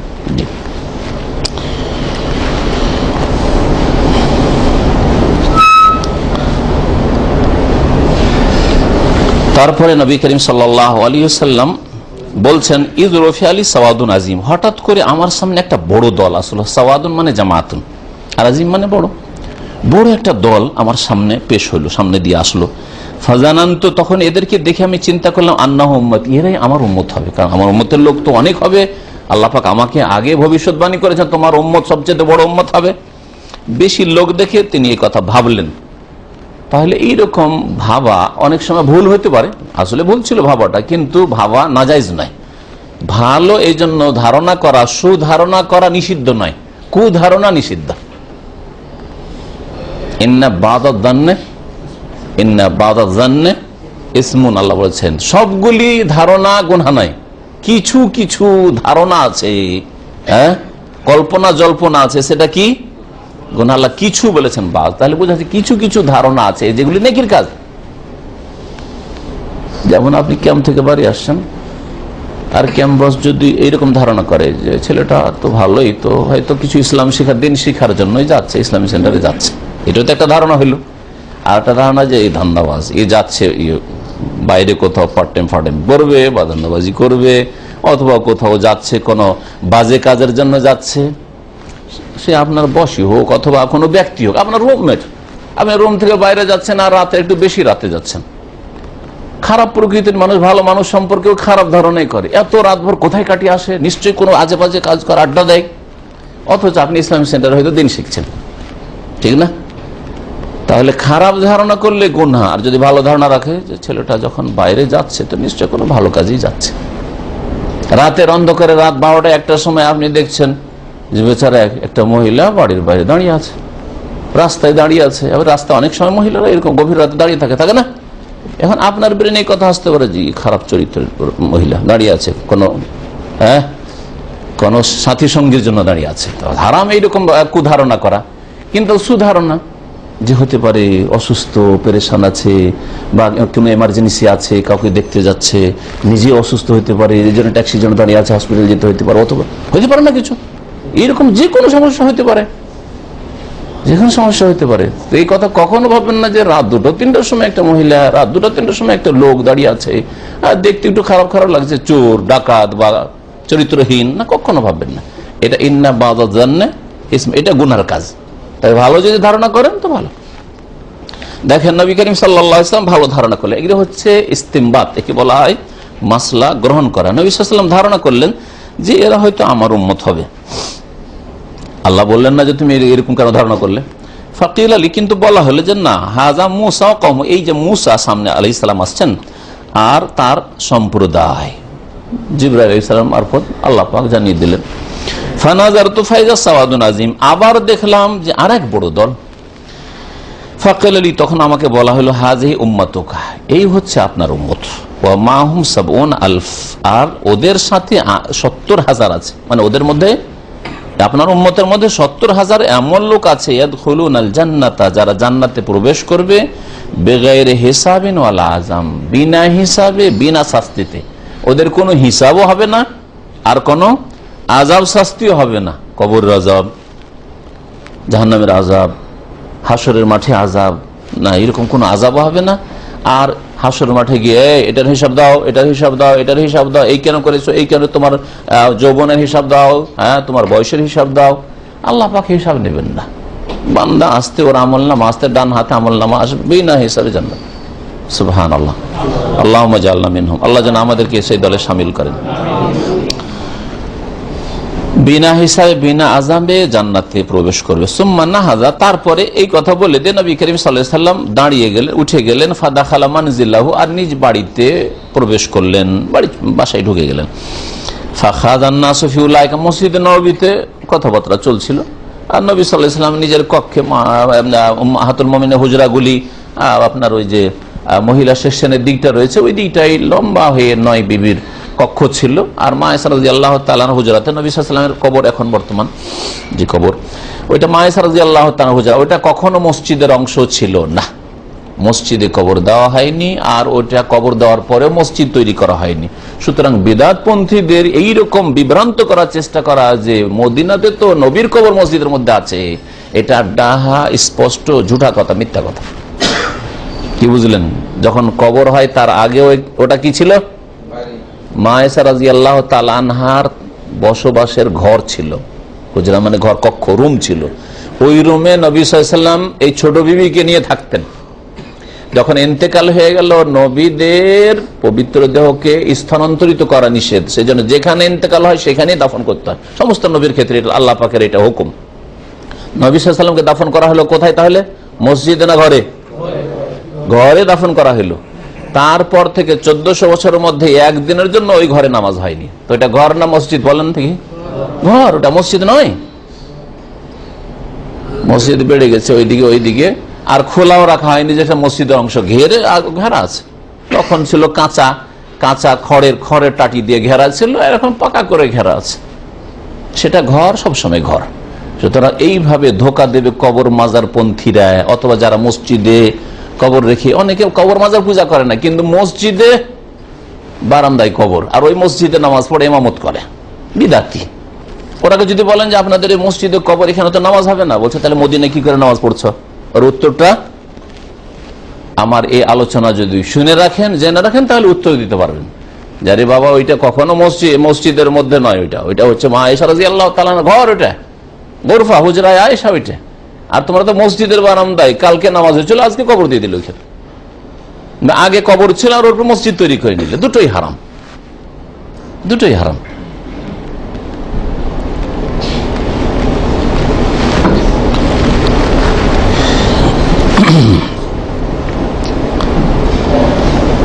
নবী করিম সাল্লাল্লাহু আলাইহি ওয়াসাল্লামকে বলছেন যে ফাদাখালা মানজিলাহু, নবী সাল্লাল্লাহু আলাইহি ওয়াসাল্লাম চলে গেলেন বাড়িতে। ফাখাযান নাসু ফি উলাইকা, তখন এই লোকগুলি সম্পর্কে লোকেরা আলাপ আলোচনা শুরু করলো, এই বিষয়টা নিয়ে আলাপ আলোচনা শুরু করলো যে বিনা হিসাবে বিনা শাস্তিতে কারা জান্নাতে যাবে, কারা যেতে পারে। যেমন কল্পনা জল্পনা, নবী সাল্লাল্লাহু আলাইহি ওয়াসাল্লাম বললেন যে একদল যাবে, কারা যাবে? হয়তো এক এক লোকের এক এক রকমের ধারণা। তখন 5টা লোক 5 রকম বলা শুরু করলো। এক ধরনের লোক বললো বেফালা আল্লাহুম্মাল্লাযিনা সাহিবু রাসূলুল্লাহ সাল্লাল্লাহু আলাইহি ওয়াসাল্লাম। কিছু লোকেরা বললো তাহলে ওরা যারা বিনা হিসাবে জান্নাত যাবে, ওরা ওই লোকেরা যারা রাসূলুল্লাহ সাল্লাল্লাহু আলাইহি ওয়াসাল্লামের সাহাবী সঙ্গী, নবী সাল্লাল্লাহু আলাইহি ওয়াসাল্লামের সাহাবী যারা, ওরাই মনে হয় বিনা হিসাবে জান্নাতে যাবে। ওয়াকালা বাযুহুম, কিছু লোকেরা বলল না না না, আমরা তো সবাই সাহাবী, নবী সাল্লাল্লাহু আলাইহি ওয়াসাল্লাম, নবী সাল্লাল্লাহু আলাইহি ওয়াসাল্লাম বেঁচে আছেন, হ্যাঁ, তাহলে আমরা সবাই বিনা হিসাবে জান্নাত যাব? না না না। ফালা আল্লাহুম আল্লাযিনা ওয়ালিদু ফিল ইসলাম, ওই লোকেরা হবে যারা জন্মেছে ইসলামের উপর। আমরা কত শিরিক করেছি, মূর্তি পূজা করেছি, কত পাপ করেছি, কত মেয়েদেরকে মেরে ফেলে দাফন করেছি, কত খুন করেছি, কত কুকাজ করেছি, তাই না, মদ খেয়েছি, না না আমরা না, তারপরে তওবা করে মুসলিম হয়েছি, আমরা না। কারা তাহলে?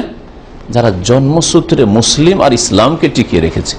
আল্লাযিনা ওয়ালিদু ফিল ইসলাম, যেমন সাহাবীদের মধ্যে হাসান হুসাইন, তাই না?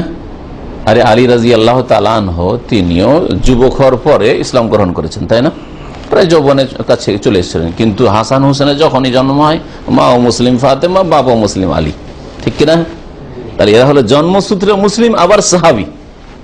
আমাদের মতো জন্মসূত্রে মুসলিম আর আমলের ত্রুটি ভরা, এরকম না আবার, ঠিক না?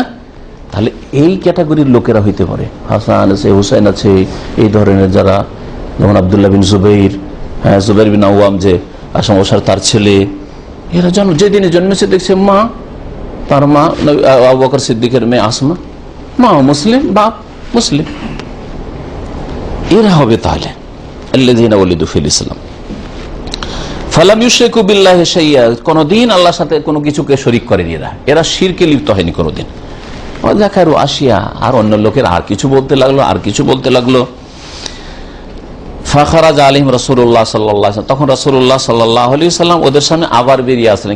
কিছুক্ষণ ওদের গল্প স্বল্প আলাপ আলোচনা কল্পনা জল্পনা চললো, আবার ফিরে আসলেন নবী সাল্লাল্লাহু আলাইহি ওয়াসাল্লাম, রুম থেকে বেরিয়ে আসলেন।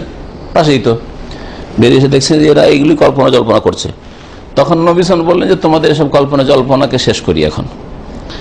কালা, শোনো কারা তারা, হুমুল্লাযীনা লা ইয়াস্তারকুন। তিনটি গুণ বা চারটি গুণ এখানে এই হাদিসে বলা হয়েছে ওদের। একটা হচ্ছে যে ওরা ওই লোকেরা যারা ঝাড়ফুঁক কারো কাছে করে চায় না। ইয়াস্তারকুন, ঝাড়ফুঁক তলব করে না।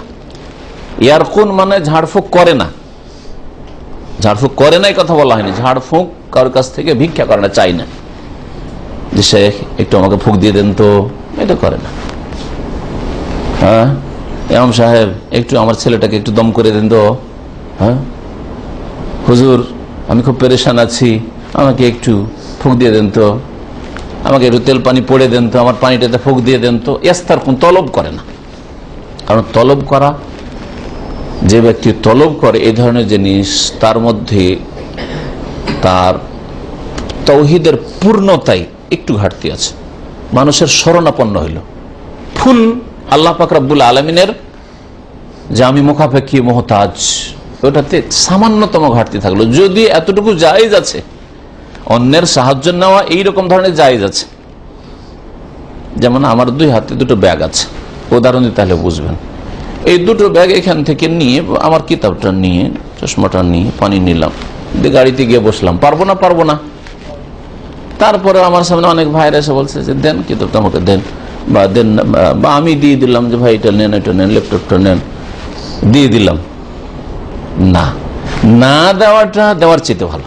যেখানে আমি নিতে পারবো, উঠাতে পারবো, বহন করতে পারবো। সাহাবায়ে কেরামরা অনেকেই কখনো কাউকে এইরকম কাজ দিতেন না যেটা নিজেই করতে পারবে। ঘোড়ার পিঠে আছে, উটের পিঠে আছে, লাঠিটা পড়ে গেছে, কোন একটা সামান পড়ে গেছে, নিচে লোক দাঁড়িয়ে আছে, ওকে বলতে পারে ভাই একটু উঠিয়ে দিয়ে দাও, বা উঠিয়ে দিতে যাচ্ছে, না দেবে না, আমি নেব না, নেমে নিজে নিয়েছে। কারণ যেই ব্যক্তি অপরের সাহায্য নিল, সে যেন ওর কাছে কিছুটা চাইলো, যাচ্ছা করলো না, আমি মানুষের কাছে কোনো কিছু চাইবো না। ধার চাওয়া জায়েজ আছে, কিন্তু ধার না করাটা ভালো। আপনার তাওহীদের পূর্ণতা, ধার চাওয়া জায়েজ, কিন্তু না, আমার যে স্যালারি আছে, বেতন আছে, ওতেই চলবো, আমি কেন ধার করব? আমার এই মাসে এই কাজটা করা সম্ভব নেই, করবো না, থাক। মোবাইল লাগবে তো, এই মাসে বেতন নেই, মাসে কিনলাম না। যখন দেখবো যে হ্যাঁ একটু আসলো, এই বাঁচাতে পারলাম, প্রতি মাসে 25-50 রিয়াল করে বাঁচিয়ে 3-4 মাস হলো, মোটামুটি এখন হয়ে গেছে, তখন করবো। আর না ভাই একসাথে একটা মোবাইল কিনতে হবে, আর টাকা তো নাই, তো ভাই মাসের মাস তোমাকে দিয়ে দেবো 100 টাকা করে, বা 2 মাস পরে দিয়ে দেবো তোমাকে, দেও তো 500 রিয়াল ধার। এটা ভালো জিনিস না, যদিও জায়েজ, এটা ভালো না। এটা হচ্ছে কামেল পূর্ণাঙ্গ তাওহীদের সামান্যতম হলেও ঘাটতি। এইরকম ঘাটতি থাকলে বিনা হিসাবে, বিনা আযাবে না, হিসাব হবে। কি জন্য ধার নিয়েছিল? প্রয়োজন ছিল নাকি তোমার? সেই আল্লাহ প্রয়োজন অত ছিল না, তবে ওই একটু দামি মোবাইল কিনবো তো ওই জন্য একটু ধার নিয়েছিলাম, একটা ল্যাপটপ কিনবো তো সেই জন্য ধার নিয়েছিলাম, বিবির জন্য অলংকার কিনবো, দেশে যাবো ওই জন্য ধার নিয়েছিলাম। লজ্জা পাবেন আল্লাহ পাকের কাছে যদি আল্লাহ জিজ্ঞেস করেন, তাহলে হিসাব হবে। হ্যাঁ, হিসাব হইলে যে আল্লাহ জাহান্নামে দেবে এটা জরুরি নয়। অসংখ্য মানুষের হিসাব হবে, আল্লাহ জান্নাত দেবেন, কিন্তু হিসাব নিয়ে জান্নাত দেবেন, বুঝছেন কথা না? কিন্তু অল্প সংখ্যক কি 70,000 বিনা হিসাবে, হিসাবও হবে না, যেটা হিসাবে ইয়াসিরা বলা হয়েছে মুমিনের সহজ হিসাব হবে না, বিনা হিসাবে। সেটার উদাহরণ কিছু দিলাম, যেই উদাহরণগুলি হয়তো আমাদের মধ্যে পাওয়া যায় না। জামাটা সাফ করে বন্ধু বসে আছে, এই তুই আয়রন করে দিতে হবে, আরে ভাই নিজেই আয়রন করেন আপনি, হ্যাঁ এই কাজটা করে নিয়ে আসেন তো, হ্যাঁ নিজেই করেন আপনি আল্লাহর রাস্তায়, কিন্তু আমরা তো পারছি না। এই জিনিসগুলো যদি এক একটা করে দেখি তো সুবহানাল্লাহ, কত যাদেরকে বড় বড় কামেল মনে করছে তাদের মধ্যে এইরকম জিনিসগুলি আছে, তাহলে হিসাব হবে, যদিও হালকা হিসাব হবে। বিনা হিসাবে পেতে হলে এইরকম। এই জন্য সাহাবী জারির বিন আব্দুল্লাহ রাদিয়াল্লাহু তাআলা আনহু রাসূলুল্লাহ সাল্লাল্লাহু আলাইহি ওয়াসাল্লামের সাথে বায়াত করেছিলেন, শপথ নিয়েছিলেন যে ইয়া রাসূলুল্লাহ, জীবনে কারো কাছে কোনো জিনিস চাইবো না। কোনো জিনিস চাইবো না মানে হয়তো ভিক্ষা করবো না, এইটাই তো। ভিক্ষা আমরাও করি না, সারা জীবন আলহামদুলিল্লাহ ভিক্ষা করি না, কিন্তু ধর চাইবো না মানে ধারও চাইবো না। ভিক্ষা করলাম না, কিন্তু ধারও চাইবো না। চাইবো না মানে কোনো দিন একটা দরকার উঠিয়ে দে, ভাই পানিটা দেন তো, ওইটাও চাইবো না, আমি নেব। এতটা পালন করা সাধারণ কথা নয়, অসাধারণ ব্যক্তিত্বের প্রয়োজন, তাই না? ওখানে ওর সামনে পানিটা আছে, একটু উঠিয়ে চাই নিলাম, হয়তো কিতাবটা একটু উঠিয়ে চাইলাম, না আমি উঠে গিয়ে নিলাম, হয় না অনেক।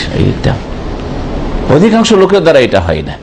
তো এই জারির রাদিয়াল্লাহু তাআলা সম্পর্কে সাহাবীরা বলছেন যে তাকে দেখতাম ঘোড়ার ওপর থেকে, ঘোড়ার পিঠের ওপর থেকে তার ওই কোড়াটা পড়ে গেছে, লাঠিটা পড়ে গেছে, কারো কাছে কেউ নিত না, আমি নামবো, নিজে নেমে আবার উঠে। কেন? বলছে আমি আল্লাহ রাসূলের সাথে ওয়াদা করেছি, বয়াত শপথ করেছি যে আমি কারো কাছে কোনো কিছু চাইবো না। তোমার কাছে কেন চাইবো? তুমি উঠিয়ে দাও, না আমি নেবো না। সুবহানাল্লাহ। তো এইরকম নজির যেগুলো, এইরকম ধরনের লোক যারা, আপনি বলেন তো সারা জীবন আপনি কারো কাছে ধারও চাইলেন না, হ্যাঁ, কারো কাছে কোনো জিনিসের সহযোগিতাও চাইলেন না, একটা বোঝা দুটো হাত, আরে ভাই একটা তুই ধর, তোর হাতটা পুরো খালি, তুই একটা ধর, আমি ধরি, রাত দিন এরকম করছেন, তাই না? না আমাকে কষ্ট লাগো, কেন দেবো, ওকে দেবো না, এইরকম মন মেজাজ কোথায়? তো বিনা হিসাবে আর বিনা আযাবে জান্নাতে হইলে ওই রকমের কামেল তৌহিদ, তৌহিদ আজকে পূর্ণাঙ্গ প্রতিষ্ঠার আলোচনা চলছে। পুরোপুরি প্রতিষ্ঠা কখন হবে? যদি এগুলি এমন অপরাধ নয় যেগুলি শিরকে আসগার হয়ে যাচ্ছে, শিরকে আকবর হয়ে যাচ্ছে, এগুলো হচ্ছে না, সাহায্য সহযোগিতা নেওয়া জায়েজ। তারপরে আপনি যেহেতু সামান্য মানুষের দিকে ঝুঁকে যাচ্ছেন, তারপরে যে যার কাছে সহযোগিতা নেই তার কাছে সে ঋণী থাকে, সে তার কাছে ঋণে থাকে। আপনার গাড়িতে যদি আমি একদিন ফ্রি চড়ি, তার মানে আপনার কাছে আমি ঋণী আছি। আর মানুষ হিসাবে আপনার সাথে আমার একটা নম্র আচরণ থাকবে, ঠিক না? আপনি যদি আমার কাছ থেকে পার্সোনাল কিছু নিয়ে থাকেন, ধার খরচ, একটা পয়সাও নিনি, বছরকে বছর পড়ে থাকে, তারপর একটা আপনার অন্তরে একটা এমন একটা শ্রদ্ধা আছে যে ভাই এই লোক উপকার করেছে, আমি তার কাছে কৃতজ্ঞ, হ্যাঁ, তার কাছে আমি ঋণী। হ্যাঁ না, এরকম কেন থাকবে? আপনি একমাত্র আল্লাহর মহতাজ, আল্লাহর কাছে ঋণী, কারো কাছে ঋণী নয় আমি। কারো যেন এহসান অবদান না থাকে, কেউ যেন এই কথা না বলতে পারে আরে তোকে তো মানুষ আমি করেছিলাম রে, তোকে তো আমি বাঁচিয়েছিলাম, তোকে তো আমি সাহায্য করেছিলাম, তোকে তো আমি বিদেশে পাঠিয়েছিলাম। আমাদের জীবনে ভর্তি আছে এরকম অবস্থা, তাই না? তাহলে বিনা হিসাবে জান্নাতে যাওয়া যাবে না। বিনা হিসাবে জান্নাত মানে কেউ যেন বলতে না পারে যে আপনার অবদান আছে, আপনারও তার অনুগ্রহ আছে, আপনি তার কাছে ঋণী।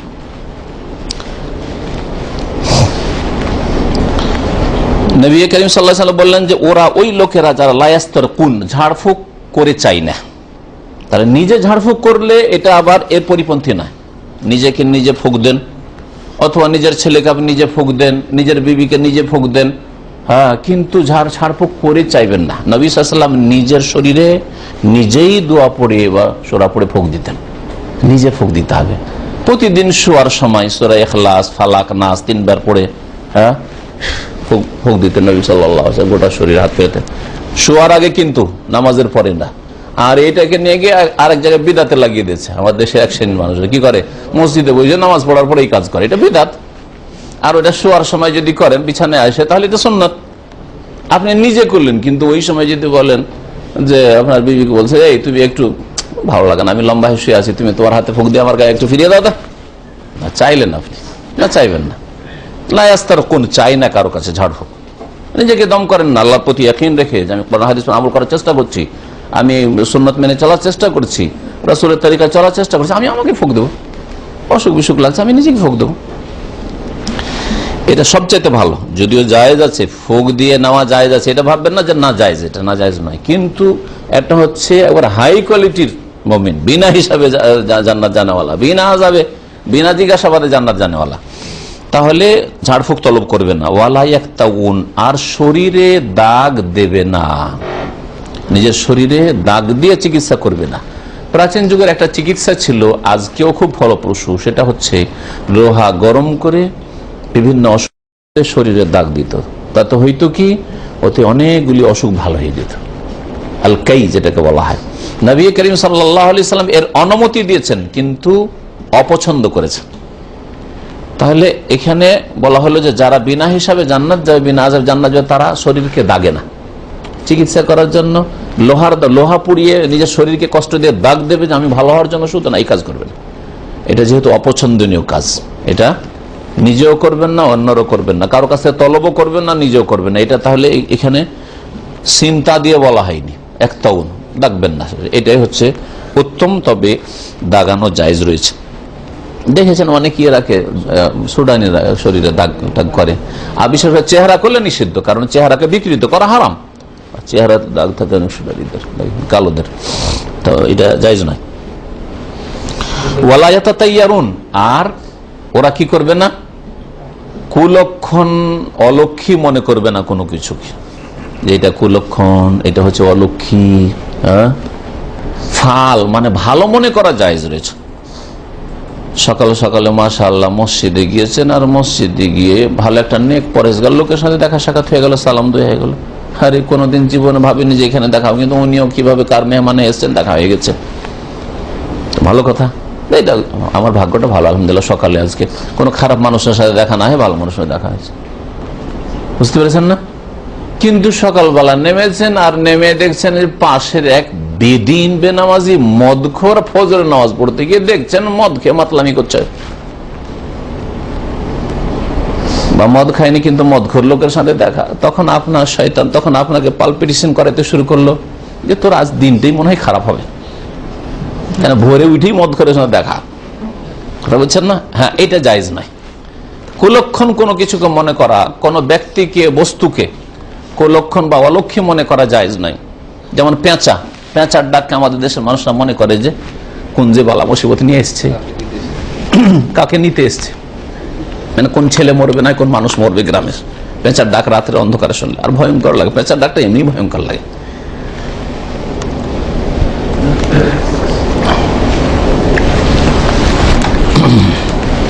সময় বেশি হয়ে গেছে মনে হচ্ছে। তো কি বলছিলাম, যে কোনো কিছুকে অলক্ষী বা কুলক্ষণ মনে করবেন না। ও আলা রাব্বিহিম ইয়াতাওয়াক্কালুন, আর তারা আল্লাহ পাকের প্রতি, তাদের রবের প্রতি আস্থা ভরসা রাখে, তাওয়াক্কুল রাখে। আল্লাহর প্রতি আস্থা ভরসা রাখা মানে এই নয় যে কোনো উপায় গ্রহণ করবেন না, সোর্সগুলি প্রয়োগ করবেন না, এরকম নয়। এর মানে এই নয় যে আপনি ওষুধ খাবেন না, মাথার ব্যথায় থাকতে পারেন না আর আপনি ওষুধ খাবেন না, জ্বর আপনার আর ওষুধ খাবেন না কারণ আমি বিনা হিসাবে জান্নাত যাব না।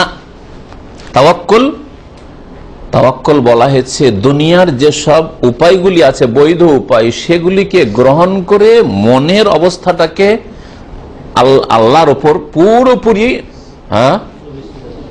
ন্যস্ত করা, আল্লাহর দিকে ফিরিয়ে দেওয়া, মানুষের দিকে ফিরানো নয়।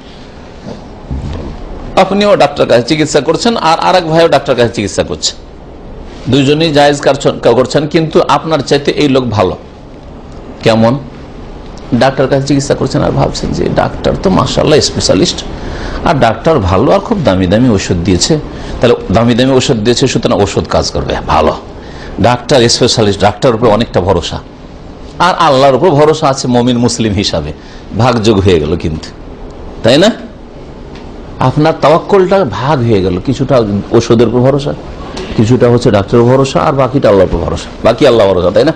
অনেকে বললে বাকি আল্লাহ ভরসা, ঔষধ নিলাম বাকি আল্লাহ ভরসা, না ওই রকম বাকি না, ফাঁকি করবেন না, বরং বলবে পুরোপুরি আল্লাহর ভরসা। তবে আল্লাহ বা তার নবী সাল্লাল্লাহু আলাইহি ওয়াসাল্লাম বলেছেন তাদাউ, তোমার ওষুধ ব্যবহার করো, ইয়া ইবাদাল্লাহ, আল্লাহর বান্দারা, ওষুধ ব্যবহার করা উপায়, কিন্তু আমার পুরোপুরি আস্থা ভরসা আল্লাহর উপরে, একমাত্র ডাক্তারের উপরও না, ডাক্তারের কোনো ক্ষমতা নেই যদি আল্লাহ পাক যদি তৌফিক না দেন। হ্যাঁ, ডাক্তারের হাত জাস্ট ফেল হয়ে যায়, ওষুধ কাজ করছে না বিভিন্ন কারণে, আল্লাহ পাক সেই কারণগুলি হয়তো আপনার শরীরে তৈরি করে দিয়েছেন। ওষুধ, একই ওষুধ খেয়ে ও লোক ভালো হয়ে গেল একই রোগে, আর আপনি ভালো হচ্ছেন না, কারণ আপনার শরীরে ওই ওষুধ কাজ করবে এই রকমের যোগ্যতা আল্লাহ পাক রাখেননি, টেনে নিয়েছেন। তো সবগুলি তো আল্লাহর পক্ষ থেকে হচ্ছে। দেখছেন না যে জ্বর, একজনের জ্বর প্যানাডল খেয়ে ভালো, আর যে অ্যান্টিবায়োটিক খেয়েও ভালো হয় না, দেখেন নাকি? তাহলে শেফা দেন মারিজ তো হয়ে আসবেন একমাত্র আল্লাহ পাক। তাহলে ওষুধ ব্যবহার করা বা দুনিয়ার উপায় উপকরণ, হ্যাঁ আমি কারো সাহায্য নেব না, সুতরাং এখান থেকে হেঁটে 3 কিলোমিটার আমি ক্যাম্পে নিজের পায়ে হেঁটে যাব, কারো গাড়িতে চড়বো না, ভালো কথা, যে আমি একেবারে বিনা হিসাবে জান্নাত যাবো, সেজন্য পায়ে হেঁটে যাবো এখান থেকে। না না না না, আপনি গাড়িতে চড়েন। হ্যাঁ, তবে দেখলেন যে না গাড়িতে ভিড় ভাড় আছে, ওইরকম মরিয়া হয়ে ছুটবেন না যে ভাই জায়গা দিবেন, একটু হবে, একটু কষাকষি করে বসবেন, প্রয়োজন নেই। যদি হয়তো হয়ে গেল, না হয় আল্লাহ পাক পয়সা দিয়েছে, হালাল রিজিক দিয়ে দেখবো, হাঁটতে না পারি তো, আর না হলে হেঁটেই গেলাম, অসুবিধা কি 1-2 কিলোমিটার, ঠিক না? তাহলে আপনি মানুষের ওপর, মানুষের গাড়ির ওপর, দুনিয়ার উপায়ের উপর ভরসা করছেন না। আল্লাহর আপনার ভরসা ঠিক আছে, যদিও দুনিয়ার উপায়গুলি আপনি গ্রহণ করছেন, এতে কোনো আপত্তি নাই, এতে ইমান কমে না, এতে আমল খারাপ হয় না, তৌহিদে ডিস্টার্ব হয় না। কিন্তু যদি দুনিয়ার উপায় উপকরণে বেশি ভরসা, যেমন আজকাল চাকরিজীবীদের চাকরির উপর মানে বেশিরভাগ ভরসা, হ্যাঁ, ব্যবসায়ীদের তার ব্যবসার যশের উপর ভরসা, গাড়ি একটা নতুন আমি পেয়েছি কোম্পানির, ট্যাক্সি চালান, গাড়ির উপর ভরসা, নতুন গাড়ি, আল্লাহর উপর ভরসা গেল কোথায়? ও কিছু 50% 40% আছে, কিছু আছে। তা এইরকম যদি হয় তাহলে কিন্তু গড়বড় আছে। তো যাই হোক, চলেন, নবী করিম সাল্লাল্লাহু আলাইহি ওয়াসাল্লাম এই কথা বললেন। তখন ফাকাম ওকাশা ইবনে মেহসান, এক সাহাবী ওকাশা রাদিয়াল্লাহু তাআলা আনহু বললেন দাঁড়িয়ে, উদুল্লাহ আন ইয়াজআলানি মিনহুম, হে আল্লাহ রাসূল, আমার জন্য দোয়া করে দেন যাতে আল্লাহ পাক ওই 70,000-এ আমাকে করে নেন, একজন আমি হয়তো বিনা হিসাবে বিনা আযাবে জান্নাত যেতে পারি। ফাকাল আনতা মিনহু, তখন নবী সাল্লাল্লাহু আলাইহি ওয়াসাল্লাম বললেন হ্যাঁ তুমি ওই দলই শামিল। সুম্মা কামা রাজুলুন আখার, তখন লাইন ধরে নিয়েছে, আর এক লোক বলছে উঠে, উদুল্লাহ আন ইয়াজআলানি মিনহুম, হে আল্লাহ রাসূল আমার জন্য একটু দোয়া করে দেন, আমি যেন ওই দলে শামিল হইতে পারি। ফাকালা, নবী করিম সাল্লাল্লাহু আলাইহি ওয়াসাল্লাম বলে, সাবাকাকা বিহা ওকাশা, ওকাশা তোমার আগে চলে গেছে, ওকাশা তোমার আগে চলে গেছে। কত হিকমত কৌশলের কথা। হতে পারে যে এই লোক বিনা হিসাবে বিনা আযাবে জান্নাতে যাওয়ার যোগ্যতা রাখে না, কিন্তু এই আসল কথাটা যদি তাকে বলে দাও, দেখো তুমি বিনা হিসাবে জান্নাত যেতে পারবে না, সাথে সাথে মন খারাপ, হয়তো উল্টো ফিরেই যাবে আবার আগের বাপ দাদা ধর্মের দিকে। হইতে পারে না, পারে না? ওই কথাও বললেন না, আর এটাও বললেন না যে না তুমিও বিনা হিসাবে যাও, ওইটাও বললেন না, কারণ ওইটা যদি বলে ঠিক আছে তুমিও যাবে ওকাশার মতো, তাহলে লাইন লেগে আছে 25-50 যাচ্ছে লাইন, গোটা মদিনার লোক লাইন ধরে নিবে যে সব আমাদের দোয়া দেন, সব দোয়া দেন, বিনা হিসাবে যাও, বিনা হিসাবে জান্নাত, বিনা হিসাবে জান্নাত, তাই না? রাস্তা বন্ধ হয়ে গেছে, সব সবা কাকা আগে যে বলার বলে নিয়েছে, আর না, শেষ কথা। এটা হচ্ছে কথার কৌশল, বুঝতে পারলেন না? সাবা কাকা বেহা ওকাশা, ওতে ক্ষুণ্ণও হইল না, আর এটাও বুঝলো না যে আমি হব না, হয়তো ওই দলে সামিল হইতে পারবো না, বরং রাস্তা বন্ধ, আর না, এই দোয়া আর না, শেষ। সাবা কাকা বেহা ওকাশা, ওকাশ তোমার আগে বেড়ে গেছে। তো এই ছিল হাদিস। হাদিস সম্পর্কে বলতে গিয়ে যথেষ্ট সময় হয়ে গেছে, সুতরাং আর কথা লম্বা করছি না। হাদিসের বাকি কিছু উপকারিতা, ভাষ্য বা মাসলা মাসাইলের ইস্তেমবাত আল্লাহ পাক যদি সহিহ সালামত রাখেন তো আগামী সপ্তাহে আলোচনা করবো। সাল্লাল্লাহু আলা নবিয়িনা মুহাম্মদ ওয়া আলা আলিহি ওয়া সাহবিহি আজমাইন। গত সপ্তাহে দার্সে যে হাদিসটি ছিল বড় লম্বা হাদিস, পুরো হাদিসের দিকে শুধু ইঙ্গিত করি, তাতে যে আসল বিষয়বস্তুটা ছিল যে বিনা হিসাবে বিনা আযাবে বিনা শাস্তিতে জান্নাতে যাবে নবী করিম সাল্লাল্লাহু আলাইহি ওয়াসাল্লামের উম্মতের কতজন? 70,000। এই 70,000 কারা, এ সম্পর্কে নবী করিম সাল্লাল্লাহু আলাইহি ওয়াসাল্লাম বলেছেন সাহাবায়ে কেরামদের কল্পনা জল্পনার পরে যে হুমুল্লাযিনা লা ইস্তারকুন, ওরা ওই সকল লোক যারা কারো কাছ থেকে ঝাড়ফুঁক তলব করতে যায় না, প্রয়োজন হলে নিজেদের ঝাড়ফুঁক নিজেরাই করে, আর না হলে ঝাড়ফুঁকের জন্য পেরেশান হয়ে মরিয়া হয়ে কারো কাছে ছুটবে, ঝাড়ফুঁক করেন, এটা করতে যায় না। যদিও ঝাড়ফুঁক শরীয়ত সম্মত হলে, মানে কোরআন এবং হাদিসের দোয়া দিয়ে, কোরআনের আয়াত বা হাদিসের দোয়া দিয়ে বা এমনি ভালো কথা দিয়ে যা অর্থবোধক, আর তাতে শিরক বিদআত নেই, আল্লাহ ছাড়া অন্যের কাছে কোনো সাহায্য চাওয়ার নেই, এইরকম বাক্য দিয়ে দম করা, ঝাড়ফুঁক করা শরীয়তে জায়েজ। তারপরেও ঝাড়ফুঁক করতে যায় না বা কারো কাছ থেকে চাইতে যায় না। ওয়ালা ইয়াক্তাউন, আর রোগের আরোগ্যের জন্য শরীরে লোহা দিয়ে, লোহা গরম করে দাগে না।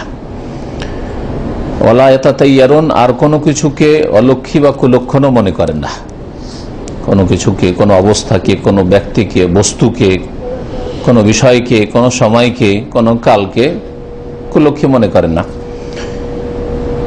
ওয়ালা রাব্বিহিম ইয়াতাওয়াক্কালুন, বরং তার আল্লাহ পাকের ওপর পুরোপুরি আস্থা ভরসা রাখে। এই কথাই বলেছেন নবী করিম সাল্লাল্লাহু আলাইহি ওয়াসাল্লাম। আর এই সম্পর্কে বিস্তারিত আলোচনা হয়েছে। আসল বিষয়বস্তু ছিল যারা তৌহিদের পুরোপুরি বাস্তবায়ন করবে তারা জান্নাতে যাবে বিনা হিসাবে, তাই না? তাওহীদের বাস্তবায়ন করলে এইরকম গুণগুলি থাকতে হবে। এই হাদিসটি সহিহ বুখারী মুসলিমের হাদিস। এই হাদিসটি হচ্ছে সহিহান বুখারী মুসলিমের হাদিস। তাওহীদের বাস্তবায়ন কেমন করে হবে এ সম্পর্কে ভাষ্যকার বলছেন যে তাওহীদকে পরিষ্কার পরিচ্ছন্ন রাখা, শিরকের গন্ধ থেকে পুরোপুরি মুক্ত করা, সে বড় শিরক হোক ছোট শিরক হোক, এমনকি বিদাত থেকে, কারণ বিদাত শিরক পর্যন্ত পৌঁছায় ধীরে ধীরে মানুষকে। যখন নতুন নতুন কাজ করা শুরু করে ধর্মের নামে, কিছুদিন পরে শিরক করা শুরু করে। বিদাত থেকে মুক্ত হওয়া, কাবিরা গুনাহ থেকে মুক্ত হওয়া, সাগীরা গুনাহ অহরহ না করা, ইচ্ছে করে না করা, যথাসাধ্য বেঁচে থাকার চেষ্টা করা, এ হচ্ছে পূর্ণরূপে তাওহীদের প্রতিষ্ঠা করা, তাওহীদের বাস্তবায়ন করা।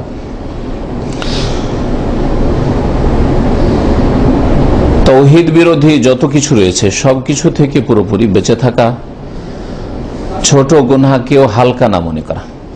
আজকাল অধিকাংশ মানুষ বড় বড় গুনাহকে হালকা মনে করছে, কাবিরা গুনাহকে, ছোট গুনাহ তো দূরের কথা, ছোট গুনাহকেও হালকা মনে করা, এটা তাওহীদের ঘাটতি, তাওহীদের পরিপন্থী, তাওহীদের পুরোপুরি বাস্তবায়ন হলো না।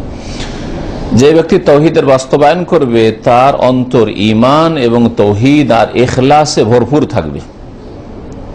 আর শুধু মুখে দাবি করলে হবে না, বরং তার কাজ কর্ম আমল এর সত্যায়ন করবে, প্রমাণ করবে যে আসলে অন্তর ঈমানে ভরপুর, তাওহীদে ভরপুর, আল্লাহর জন্য তার মধ্যে ইখলাস রয়েছে। কাজে কর্মে অঙ্গ প্রত্যঙ্গে সে এসব প্রকাশ করবে, আর তা কোনো রকম ভাবে নষ্ট করবে না কোনো গুনাহ দিয়ে। যার মধ্যে তাওহীদের বাস্তবায়ন রয়েছে তার কিছু লক্ষণ রয়েছে, যেমন পুরোপুরি আল্লাহর সামনে অনুগত হওয়া, পুরো দমে আল্লাহর উপর আস্থা ভরসা থাকা, কোন সৃষ্টির দিকে, কোন মানুষের দিকে যেন তার হৃদয় ফিরে না যায়, যে ওর সাথেও আমার আশা জড়িত, সেও আমার কিছু করে দিতে পারবে, তার দ্বারাও আমার লাভ হতে পারে অথবা লোকসান হতে পারে, সেই জন্য ভয় করে, লাভ হতে পারে সেই জন্য তার পিছনে পিছনে ছুটে। এই রকম জিনিস যেন না থাকে। কখনো যেন ওই রকম মুমিনের মন মানুষের দিকে না যায়, যে মানুষ দ্বারাও কিছু হবে, যদিও পৃথিবীতে উপায় উপকরণ আছে, কিন্তু আপনার মনটা যাতে করে আল্লাহ ছাড়া অন্যের দিকে না যায়। কথায় কাজে অবস্থাতে যেন আল্লাহ ছাড়া কারো কাছে না চায়। হয়তো কথাই চাইছেন না, কিন্তু আপনার অবস্থা এমন ভাবে প্রকাশ করছেন যাতে লোকেরা দেয় আপনাকে, এইরকম যেন না হয়। আল্লাহ পাকের পুরোপুরি শুকরিয়া আদায় করা। যারা শিরক করে, যেমন শিরককে ঘৃণা করবেন, শিরকের সাথে যারা জড়িত তাদেরকেও ঘৃণা করবে, তাদের সাথে শত্রুতা রাখবেন, এমন নয়। যেমন জাহেল মূর্খরা আমাদের সমাজে বলে থাকে যে পাপকে ঘৃণা করো, পাপীকে ঘৃণা করিও না। এটা ব্যাপক হারে ছড়িয়ে রয়েছে বাঙালি মুসলিম সমাজে। পাপকে ঘৃণা করো মানে চুরিকে ঘৃণা করো, কিন্তু চোরকে ঘৃণা করিও না। হ্যাঁ, নামাজ না পড়াকে ঘৃণা করো, কিন্তু যে নামাজ পড়ে না বেনামাজিকে ঘৃণা করিও না। হ্যাঁ, কবর মাজারে সেজদা করছে, দেবদেবীকে সেজদা করছে, ওকে ঘৃণা করিও না, ওই কাজটাকে ঘৃণা করো। এটা একেবারে অকাট মূর্খ লোকের কথা, এটা মুসলিমের কথাই না। পাপকে ঘৃণা করলে পাপীকে ঘৃণা করতে হবে, ওর মধ্যে তো পাপ রয়েছে। তাহলে কেমন করে এটা হইতে পারে যে পাপকে আলাদা করে ঘৃণা করবেন, পাপীকে ঘৃণা করবেন না? এগুলি তাহলে তাওহীদ প্রতিষ্ঠা বা তাওহীদের বাস্তবায়নের বাস্তব প্রমাণ নয় যে আপনি পাপীর সাথে একাকার হয়ে রয়েছেন, পাপীর সাথেও মিল মহাব্বত ওই রকমই যেমন নেক লোকের সাথে। তাওহীদের বাস্তবায়নের জন্য সহযোগী বিষয় দু একটি বলা যাক। প্রথম হচ্ছে তাওহীদ সম্পর্কে জ্ঞান থাকতে হবে। তাওহীদই বুঝেন না, আল্লাহর একত্ব কি এবং কিভাবে বাস্তবায়ন হবে, আল্লাহর একত্ব তাওহীদের বিপরীত বিষয়গুলি কি সেগুলি জানেন না, তাহলে যখন তখন আপনার উল্টো কাজগুলি হবে, যখন তখন তাওহীদে ঘাটতি হবে। তাহলে প্রথম কাজ হচ্ছে তাওহীদ প্রতিষ্ঠা করার জন্য সহযোগী রূপে যে তাওহীদ সম্পর্কে জ্ঞান অর্জন করতে হবে, তাওহীদের মর্মকথা, তাওহীদের বাস্তবায়নের রূপ, তাওহীদের ফজিলত, তাওহীদ কি জিনিস, তাওহীদের প্রকরণ, তারপরে তা বিশ্বাস করতে হবে, তার দৃঢ় বিশ্বাস ইয়াকিন থাকতে হবে। শুধু জ্ঞান থাকা যথেষ্ট না। অনেক অমুসলিম আছে বা অনেক জন্মসূত্রে মুসলিম আছে যে ইসলাম সম্পর্কে, তাওহীদ সম্পর্কে, আল্লাহর একত্ব সম্পর্কে জ্ঞান আছে, কিন্তু কাজে ফলো করে, দুনিয়ার গরজে যায়, গায়রুল্লাহর কাছেও যায়, মানুষকে খুশি করার জন্য সব জায়গায় হাজির, মন্দিরেও হাজির, মাজারেও হাজির, অথচ জানে যেগুলো কাজ ভালো না, কিন্তু দুনিয়ার কিছু স্বার্থ জড়িত আছে। তো শুধু জ্ঞান থাকা যথেষ্ট না, নলেজ থাকা, নলেজ মোতাবেক বিশ্বাস হইতে হবে, ইয়াকিন হইতে হবে। তৃতীয় পদক্ষেপ হচ্ছে বিশ্বাসের পরে বাস্তবায়ন। জ্ঞানও আছে, বিশ্বাসও আছে, কিন্তু আমলে নেই, তাওহীদ বাস্তবায়ন করে না, হবে না। তাওহীদের বাস্তবায়ন হতে হবে। তাওহীদ প্রতিষ্ঠা করা হচ্ছে দুই প্রকার। এক প্রকার হচ্ছে ওয়াজিব, আবশ্যক, আপনার মুমিন থাকার জন্য, মুআহিদ থাকার জন্য আবশ্যক। সেটা হচ্ছে শিরক থেকে মুক্ত হওয়া, বিদআত থেকে মুক্ত হওয়া, কাবিরা গুনাহ থেকে মুক্ত হওয়া। তাহলে আপনার তাওহীদ যেটা ওয়াজিব, কাবিরা গুনাহ থেকে বেঁচে থাকা ফরজ, বিদআত থেকে বেঁচে থাকা ফরজ, কারণ যেটা হারাম, হারাম ছাড়া ফরজ, তাহলে বিদআত থেকে বেঁচে থাকা ফরজ, বিদআত হারাম, কাবিরা গুনাহ হারাম, শিরক হারাম, সবচেয়ে বড় হারাম, তাহলে এগুলো থেকে বেঁচে থাকা ফরজ। এটা হচ্ছে সর্বনিম্ন তাওহীদ প্রতিষ্ঠা করার জন্য আবশ্যক, ফরজ। আল্লাহ পাক রব্বুল আলামিন বলছেন, ইন তাজতানিবু কাবায়িরা মা তুনহাউনা আনহু, যেসব কাবিরা বড় গুনাহ থেকে তোমাদের নিষেধ করা হয়েছে সেগুলো থেকে যদি বেঁচে থাকো, নুকাফির আনকুম সাইয়্যাতিকুম, তাহলে তোমাদের গুনাহগুলি মোচন করে দেব, অনুদখিলকুম মুদখালান কারীমা, আর সম্মানজনক স্থানে তোমাদেরকে দাখিল করব।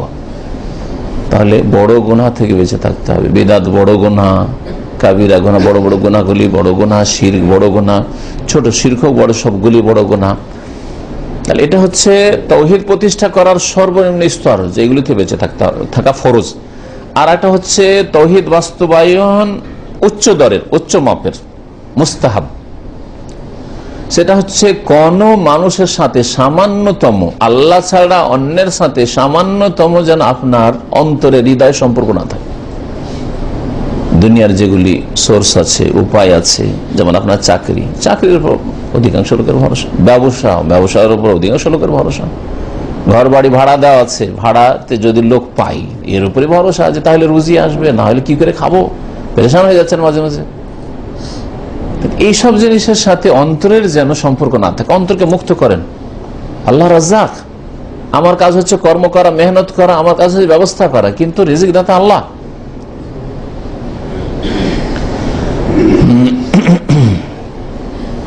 আর এই মুস্তাহাব স্তর, যেটা একেবারে পূর্ণ স্তর তাওহীদ প্রতিষ্ঠার, সেটাই বর্ণনা করা হয়েছে এই বিগত হাদিসটাই, যে জায়েজ কাজও আপনি করবেন না।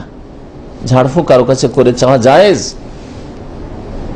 শরীরে দাগ করে, যদিও অপছন্দনীয়, কিন্তু চিকিৎসা করা, নবী সাল্লাল্লাহু আলাইহি ওয়াসাল্লাম বলছেন আমি অপছন্দ করি, তবে তোমরা করতে পারো প্রয়োজন হইলে, আর অন্য কোনো বিকল্প চিকিৎসা নেই, করতে পারো।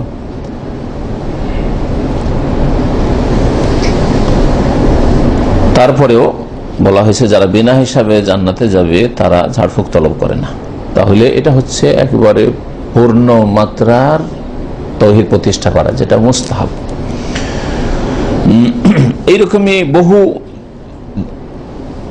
জায়েজ জিনিস চাওয়া, আপনার জন্য ধার চাওয়া জায়েজ, গত সপ্তাহে উদাহরণগুলি দিয়েছি, কিন্তু তারপরে ধার চায় না কারো কাছে। প্রয়োজন থাকলে, প্রয়োজন আছে, আমি পুরো করলাম না, আমার কাছে অভাব আছে, অভাবের মতো চললাম। হ্যাঁ, সহযোগিতা চাওয়া জায়েজ, এর উদাহরণ গত সপ্তাহে দিয়েছিলাম। পানিটা ওইখানে আছে, ওর কাছ থেকে চাইলাম, এটা জায়েজ। চাইলাম না, আমি নিজেই উঠে নিলাম। আমার কিতাবটা নিয়ে আমি যেতে পারবো, আমার এইরকমই 10-20 কিলো আমি ওজন উঠাতে পারবো, 2 হাতে উঠাতে পারবো, কিন্তু ভাই একটু ধরেন, চলেন আমার সাথে সাথে। জায়েজ চাওয়া, কিন্তু তারপরে চাইলাম না। তার এটা ফরজ নয় তাওহীদ প্রতিষ্ঠার জন্য, কিন্তু পূর্ণ মাত্রায় তাওহীদ যদি প্রতিষ্ঠা করতে চান, বিনা হিসাবে জান্নাত যেতে চান, তাহলে এগুলো থেকে মুক্ত হন। কারো কাছে আপনি যে সাহায্য চাওয়া যায় সেটাও চাইবেন না আপনি। এইরকম মাপের লোক আজকাল পাওয়া যাবে বড়ই মুশকিল আছে।